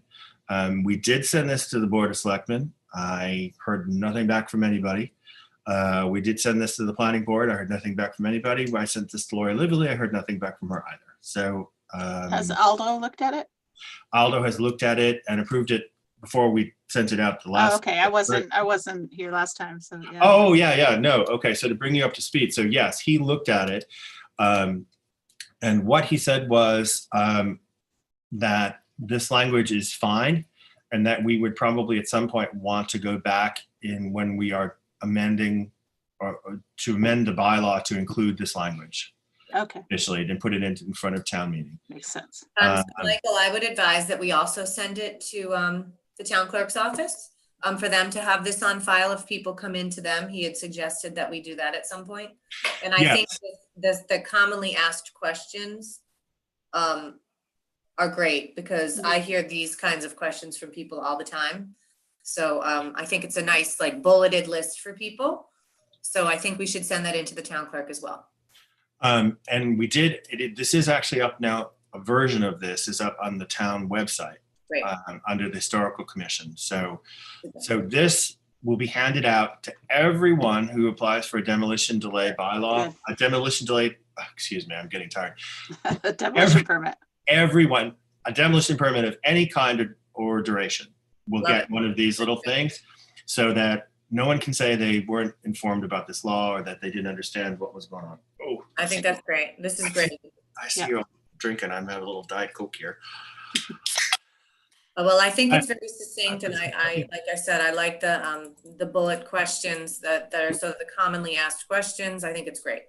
Okay, so to make this official, we will again entertain a motion to adopt this as our official policy. Michael, if we could, before we do. Oh, So yep. just Questions. to be, that's right, just to be clear. So we're talking about adopting this guideline sheet, correct? The one page. Yes. And approving that language, fine. Yep. So we do have in that 25% reference, and I'm looking for it here, as determined by the square footage of said facade. So that means that an alteration that would change size of the windows would count towards it at 25%. So I'm looking at Karen's drawings, for example, where the windows are in the same place, but they got long. Yes. The shutters, so the shutters came off. Does that count or not? I mean, there's those kinds of considerations you consider. How do you calculate the 25%? Well, so, one of our questions is replace my windows or doors without altering the openings. And that is the definition of replacement windows, is that they go in the same openings, obviously. It's unbelievably expensive, by the way. And if you've ever done it, I think Jim probably might have, to alter the openings of structures. I mean, they have to be reframed. It's just, it's a nightmare. So, so we addressed that, saying that the replacement exemption is within the existing openings. Right. Okay. Okay, but the 25% would include a proposal, for example, to enlarge the windows. So you would count that additional opening space as part of the 25, right? Well, if you Well, if the alterations were sufficient to trigger the 25%, I mean, for instance, I think if you put in a French door in that front facade, and instead of one of those windows, you probably would not trigger that threshold. Right. But if you put in 5 French doors, you would trigger that French threshold. And I think, I mean, when I look at Karen's drawings more carefully and take away the shutters, and so if there originally were shutters there, do we expect that to count towards a change or not? There's going to be something about how the appearance. Well, I is don't altered. I don't think shutters are considered a permanent part of the facade. I mean, shutters come and go, having just replaced them myself. I mean, they're not permanent features of the house. They're often added and subtracted. Right. We can put in a question about shutters. We can just stick in another question there. Well, I'm not trying to delay this more than necessary, but on the other hand, if I look at the drawings that Karen presented before and after, if I ignore the shutters and look at strictly the footprint of the original front of the house, not the extensions around the side, just she matched the width of the building, but it looks very, very different because the roof is higher, there's dormers up there that you didn't have, and the windows don't have shutters anymore. But if you were to say that the calculation is of the net square footage that's changed, that has to be within 25%, including the outline of the roof. I mean, there may be some questions about how we calculate 25. I'm just trying to well, anticipate I mean, that. In that particular case, the roof alone would have shot that above the change portion, because essentially you take that entire percentage of the roof and it's completely rebuilt with a different angle and all sorts of stuff. And you would have counted the window opening enlargements as part of that percentage as well, plus the alterations to the front door, the columns, and all the little bits and pieces. Again, I don't think that, I'm hoping that it doesn't have to get this specific in the sense that, that we're not counting down, that these are just general guidelines. Because again, in all the time that this has been going on in the last 5 years, we've never really had, it's just this last year that we've had these issues with these very specific questions. Because generally people said, okay, well, it's demolition or it's not, it's pretty clear. This is mainly a method to avoid legal problems for the town. Yep. And for us, going forward, so that we're clear about this. You do something differently, okay, Michael, Well, that's exactly what I see. Considering how we were bantering, playing a lot of ping pong with definitions, and I think, and they think, and all that in this last few rounds on 15th Main, that's exactly what I want to avoid. I'd like it to be as formulaic as possible, so that it's an easy number to either meet or not meet the threshold. The second thing is there's no language here that reminds people that the preservation means leaving the existing wall in place. Because I think that was the other thing. Well, look, I'm rebuilding the house. It looks a lot like what you had before. If knocking the wall down in and of itself, that's 100% demolition of the facade, no matter how you rebuild it. So and I think maybe some clarification about that. Yeah, I mean, I was concerned that Karen could interpret that as being rebuilding it, So. Well, I mean, But she clarified that, but I mean, it is, people use the word preserve loosely sometimes. Excuse me. That's okay. I had another question about who's charged with determining whether it's 25% or not. Who does that calculation? Building inspector, That's what I would think. Building commissioner. building department. Yeah. So, Building department. and they will need some guidance on that, I assume. Yes. Yes.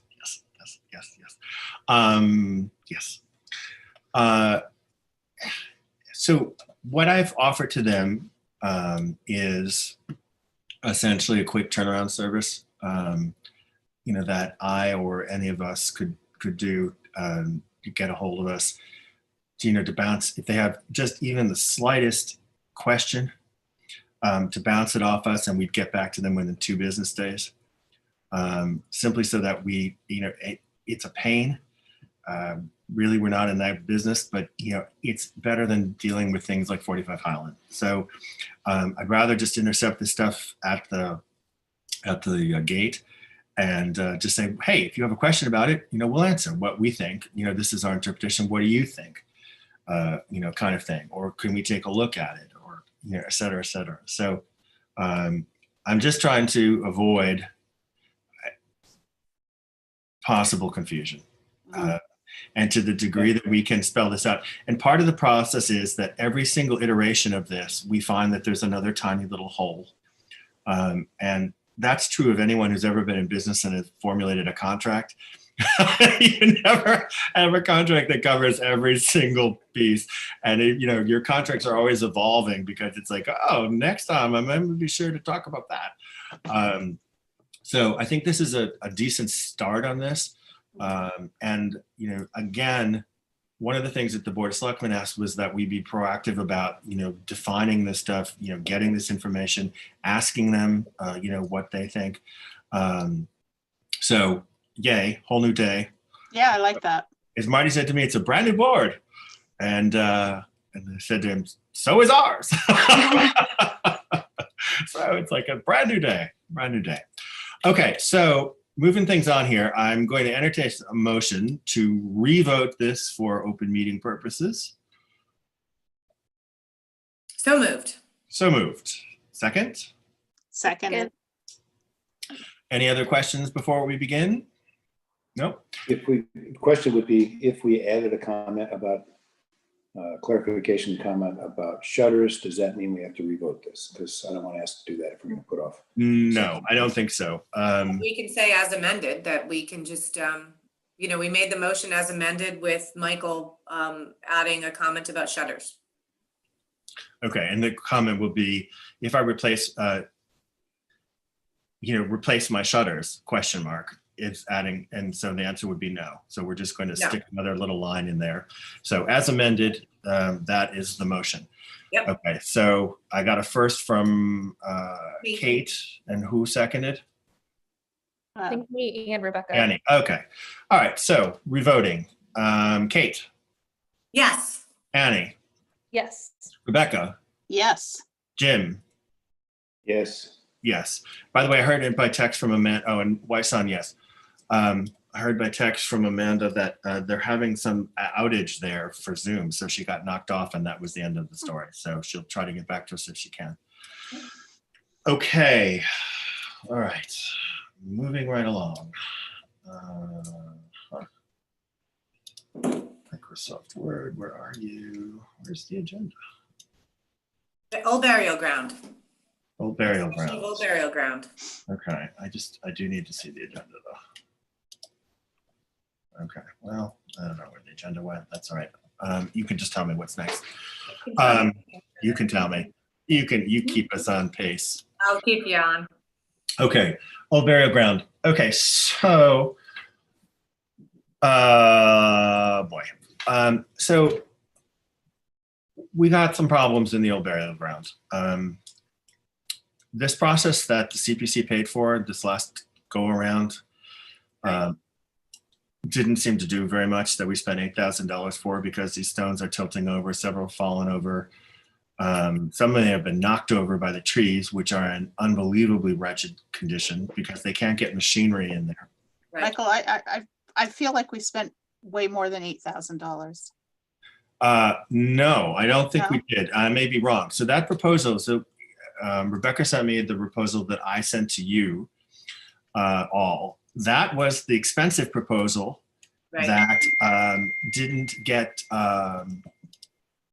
Like the original proposal, I think was for like $23,000, but then they needed to go with, they were advised to go with, Kate Madison was advised to go with the lowest proposal, maybe from Neil Larson for like 8.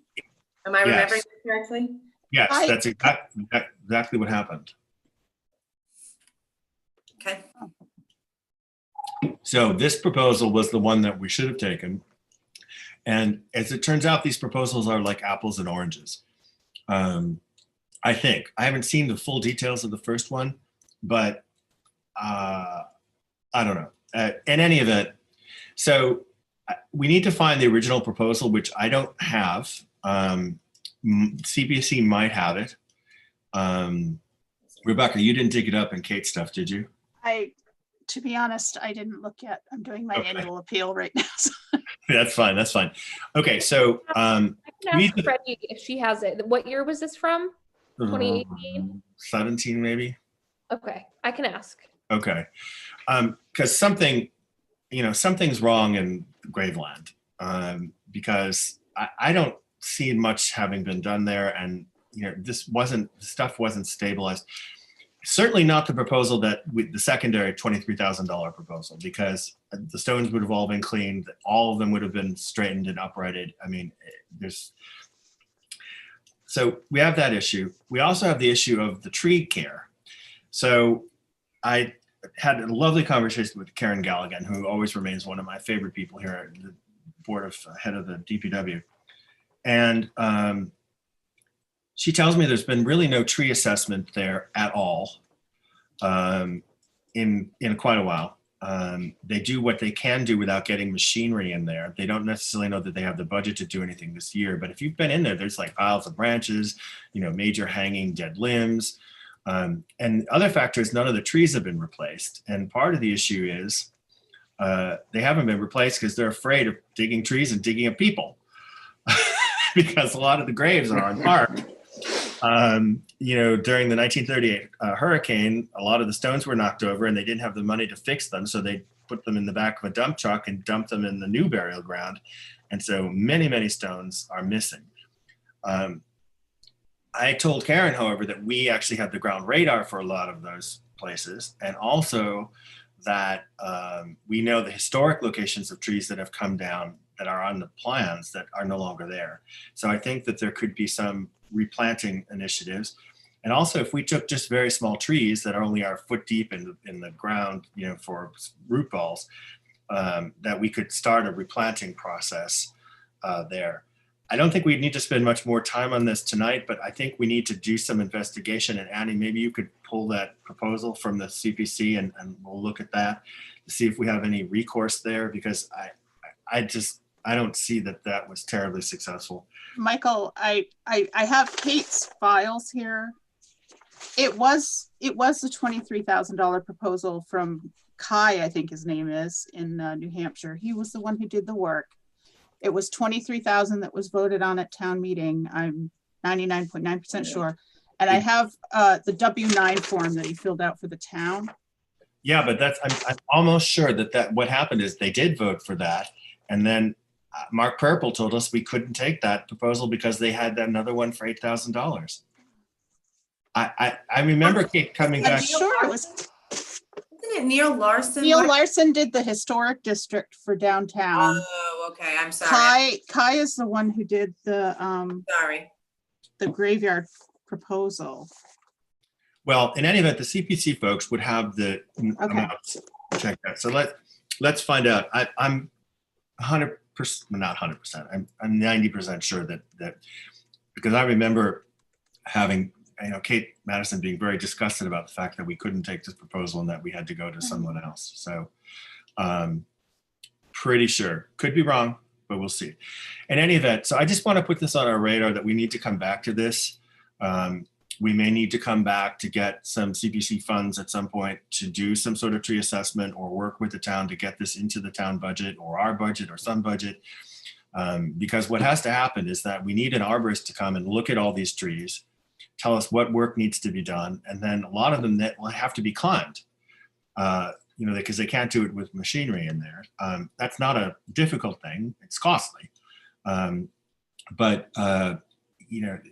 we've lost a substantial amount of tree cover. A lot of the trees there are in their senescence, and we're going to be facing, what we're facing in general, which is, a lot of missing trees in town. So that's something that needs to be thought about. But the only action item for now is to find out what the original proposal was for the gravestone. I have it. I'm sending it to you right now. But you did find it? The second one? It's it's dated. This is the CPC application. Is that what you wanted? No, I want to find out who ultimately was paid. I would think it would be the person we have the W-9 for, but yeah. Excuse me. Michael, I would also say that going, later down the road, the planning board is enthusiastic about trees and planting trees. And we've become part of the Tree City USA program the town of Southborough has. So the planning board might be an advocate for us too in that endeavor, or at least be worth informing them, about our goals for the burial ground and the trees in there. Well, yes, funnily enough, this leads into discussion of these scenic roads and the trees. So I was actually taking a walk down one of the scenic roads. I've been down Mount Vickery in a while because I've been walking the dog on other ways. And I saw these little medallions hanging on the trees about saying these trees were going to be cut down. And they're these beautiful, medallions, these incredible trees. One was the hickory. So I immediately scurried home and, tap, tap, tap, tap, tap to Karen. It's like, oh my God, we've got to save these trees. It's like these are historic trees. There was a meeting, which we didn't know anything about. So sorry, now that I can inform you all. Yes, that we didn't know anything about. Kate did, about the, Tree hearing. The trees, there's a tree hearing process. Who knew? And so, Kate battles. I've asked now to have us be included in this. Right. We have a list of scenic roads. Can anyone name any of them? I could from planning board maybe, but. Well, Mount Vickery is one of them. There's about 8 or 9 who were voted in 1975. I can tell you right now. Gilmore, Sears, Chestnut Hill, Lover's Lane, Pine Hill, Mount Vickery, Breakneck Hill, Middle Road, Oregon, and Edgewood.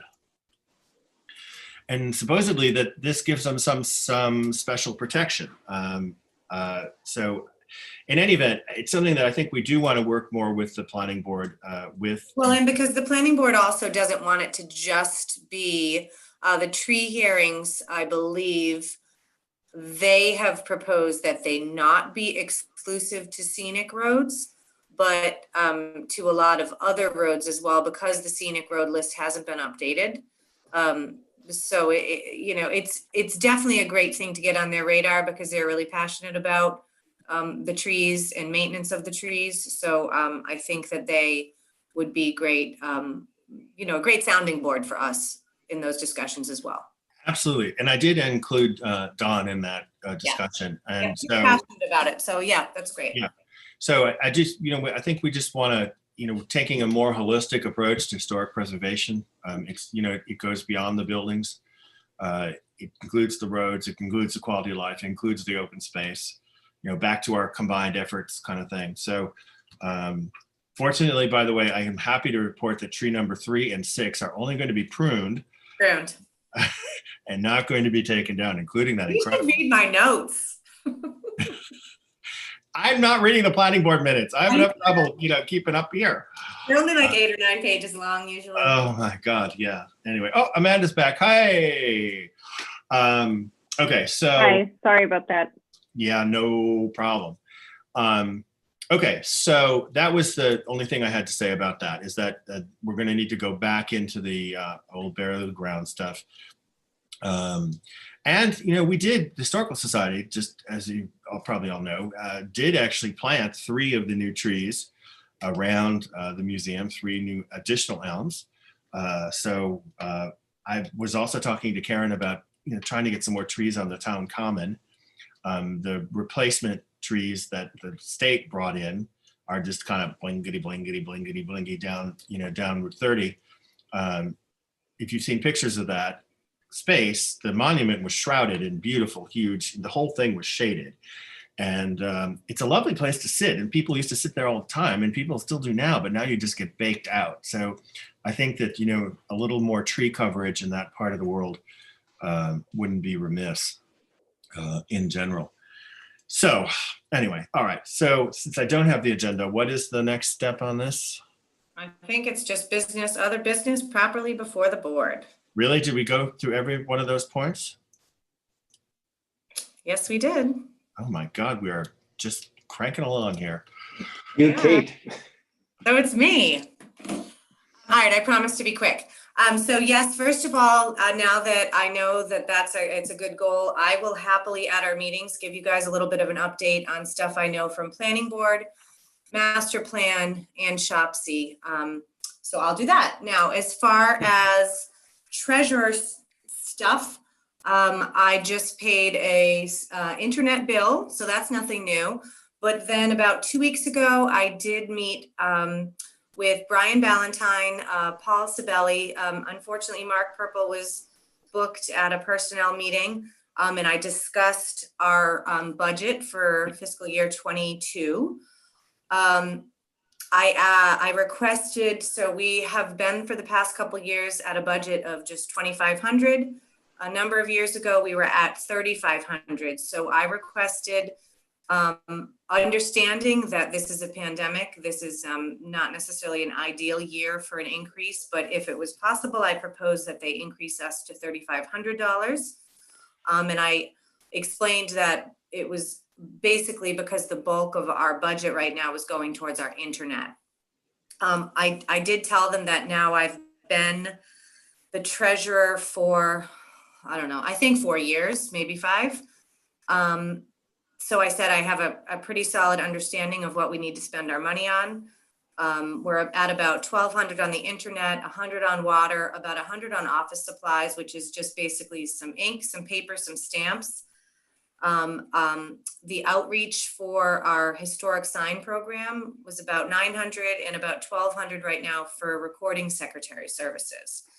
What I can tell you is that before Tom LaFlame left, he had requested a proposal, which will forward along to whoever takes his job as far as our internet. And I believe it will cost upfront about $3,000 to get us hooked up.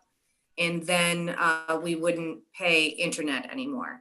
So I had a great discussion with Brian Ballantyne about that. So I feel confident that that is something that they're going to want to resolve. I just can't promise that that will happen right now. And then as far as recording secretary services, because that's kind of an issue that's been coming up across a lot of boards, that might be something that they bring me back to talk about. You know, we had a great conversation. I haven't gotten approval or anything on that. I'm sure it's still in discussion, but as soon as I hear feedback from Brian and the group I met with, I will keep you all informed. I'm sorry, approval for what? For the budget, like whether or not that they're going to support that $3,500 or not.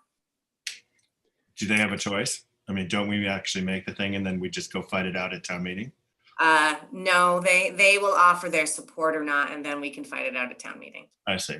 And that internet conversion of $3,000, did they describe why it's so expensive? I mean, that sounds like you're buying a whole lot of infrastructure. Firewall. I actually, this is nothing new. I've had this proposal, unfortunately, on my desk for like 6 months. I cannot get it over the goalpost. I spoke to Marty Healy about this. Sam has been working on us with this.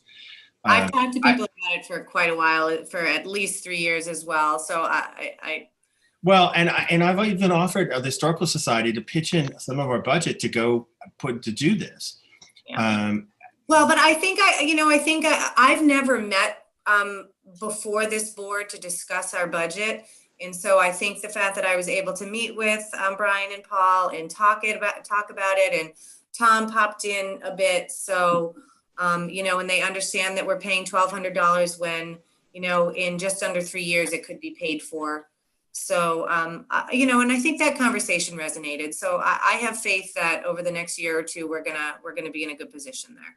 Well, yes, and also we're dangling $1,000 donation to help pay for this. I mean, you know, this should be a no-brainer. You know, I think the only complication right now is just the pandemic, and that, you know, and that every budget is, you know, in a crunch right now. But like I said, it was a great conversation, and I think we're headed in the right direction. Like I said, I've never met with them face to face to discuss the budget. So, and they know that I work for the town in various capacities, and so it was very productive. So I will keep you updated. Okay. And then Hey, I'm sorry, Jim. go ahead. was gonna say, the reason I was asking the question about it, I mean, I'm not an IT guy, but I've been involved in IT kind of stuff for a long time. And it just, I'm not clear, or maybe that's just like to see the proposal. I'd be interested in why it costs $3,500 to cut over. Well, 3,000 was the proposal, Right. and 3,000. I Why it's not 600? That's my question. Is there any proposal that details how they're doing that? Because that might be worth some looking at. no, I do not know that, and I definitely would not be able to speak to that. I can. Actually, the proposal I got before this was 2,000 to 2,500 to make the connection. It needs a wireless access point, a network switch, fiber interface modules, and some contract technician time to install and test the equipment. On the face of it, this means the break-even point is about 2 years. All right, so all of that gear, unless you're buying top-end stuff, is maybe $1,200. Well, Now, that's maybe what the technicians are expensive. I'm not trying to. Maybe it's not worth fighting over $1,000 or whatever it's savings, but it just seems like. Well, it is, because the service is crappy.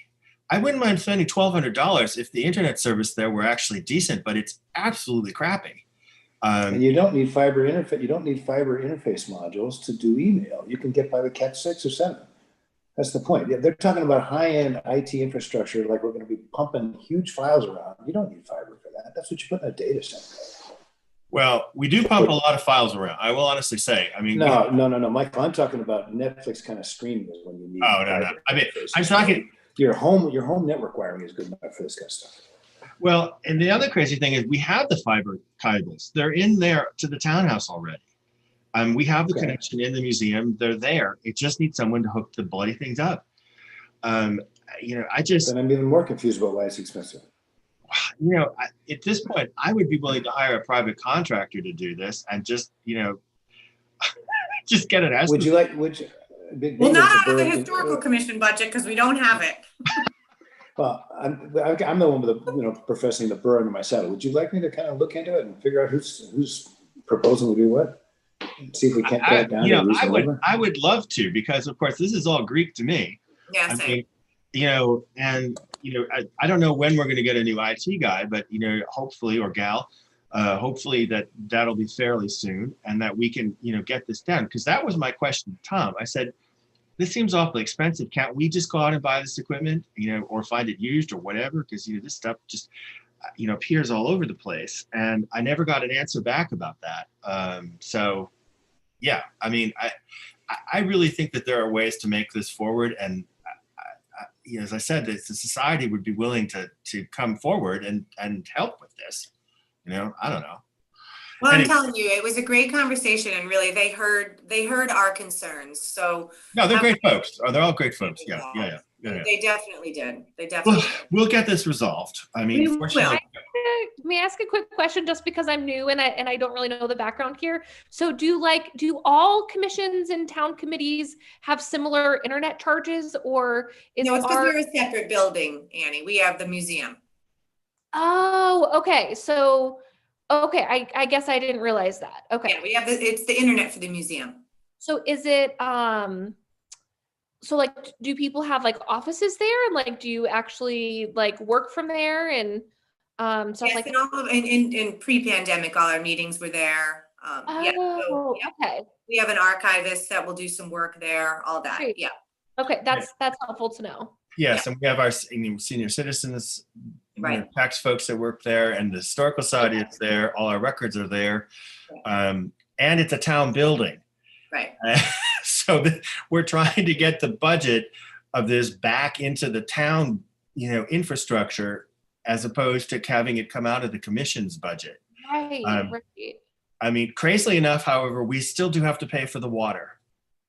But yeah, it's true. But all the Board of Health does too. Yes. The good news is that unlike all these other folks, we actually have our own building to meet in. And so we never have lack for a meeting space. As a matter of fact, we share it with trails and open space, and planning hasn't met there, but conservation has. The Board of Selectmen have met there, folks. So, it's one of those things. It's within 3/4 of an inch of getting over the yard line. And we're getting there. I think we're even closer since I finally met face to face. So, Come on, fingers crossed, stay And of- positive. I'm and of working course- on it. It's the face that launched 1,000 internet connections. Oh, I'm working on it, people. All right, I have one other thing. Okay. So that I submitted to Bob Leonard, our artisan who does the signs, 2 of our properties for our sign program.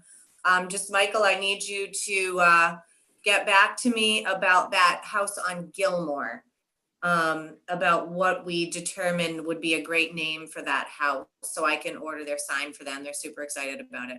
You know how it has like 7 million names? Is that the Oland house? The Yes. Walter Oland house. Yeah.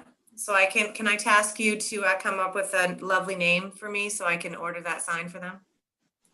Yeah, I think it'll probably have to be something like the sign for my house. It'll have to be something like the Walter Oland house. Also, home of Burnett, da da da. And I do have Bob giving me some templates for the other signs that we had discussed, like more of a biographical sign as well. So when I have those, maybe for our next meeting, I'll let you guys know. That would be great, because the other thing is, when we, get past this pandemic stuff, JDP has offered to help pay for this, walking tour process. Yes. I've tasked Rebecca as our sort of director of outreach to begin this process of hopefully getting these placards done with this walking tour of one end to Main Street to the other. He has some lovely suggestions. We talked at length before Thanksgiving, and we discussed that we'll get back together talking about it, around now. So ahead of our next meeting, I'll probably have some more feedback and maybe some templates to share with you all. Perfect. Rebecca, one last question. Whatever has happened with the historic National District Register thing? Still underway. It takes a very long time. The last time I checked in, it could take another year. What's taking so long? I mean, we paid those folks, cake. Right, so they submit it, and then it gets submitted. MHC submits it to the federal people, and the federal people. But where is it in the process? Do we know? I'll follow up with them and find out. But last time I did, it was our dear Kate was handling all that, and we totally lost track. And it's been 2 years, and we paid those folks all that money. Let me see if I can find the email. And I also just shared a link. Thank goodness for my Southborough, because they keep track of everything we do. The headstones repair, when the work was done, they did a story on it, and they tell who did it and all of that. So is it the people that worked for the $23,000? Yeah, actually, it came out to 26,450. It was supposed to be 2 phases of work in first year, and then another 26 stones in the second year. And I don't know if that second year. Did that ever get done? I don't know. 63 headstones were repaired, straightened, and cleaned in the first year, and another 26 handled in the second year. Well, I don't know. Annie, let's find out what's going on with that, because whatever happened there, whoever did it. And when I went through, when it was done, they did look straight, but I was there. They've sunken again. Well, I've read that proposal, and according to this, they were supposed to be stabilized with gravel, dug out, straightened, leveled, all this and that. I don't see that any of that got done. So no, I agree. Okay, ladies and gentlemen, I want to thank you on this season of holidayness, for this very long meeting, and your patience and your participation. It's the last time we'll see each other in this year of happiness and mirth. I want to wish you all a wonderful holiday season, such as it is, and wishes for health and prosperity, but mostly health, and hope that we can all move forward into a better 2021 as soon as possible. Can't be worse. It can't be worse, can it? Oh yes, it can always be worse. It can always be worse. But my sincerest holiday greetings to you all, and a huge thanks for your time, for your generous work here. I know it's not always fun. I know this isn't exciting. Always, sometimes it's exciting, but I think we're doing a really good job, and I think we've made a huge contribution to the historic character of Southborough. So I want to thank you. And with that, I will entertain a motion to adjourn. So moved. So moved. Do I hear a second? Second. Happy holidays, everybody. Happy holidays, Michael. Thank you, Michael. Hi, happy holidays.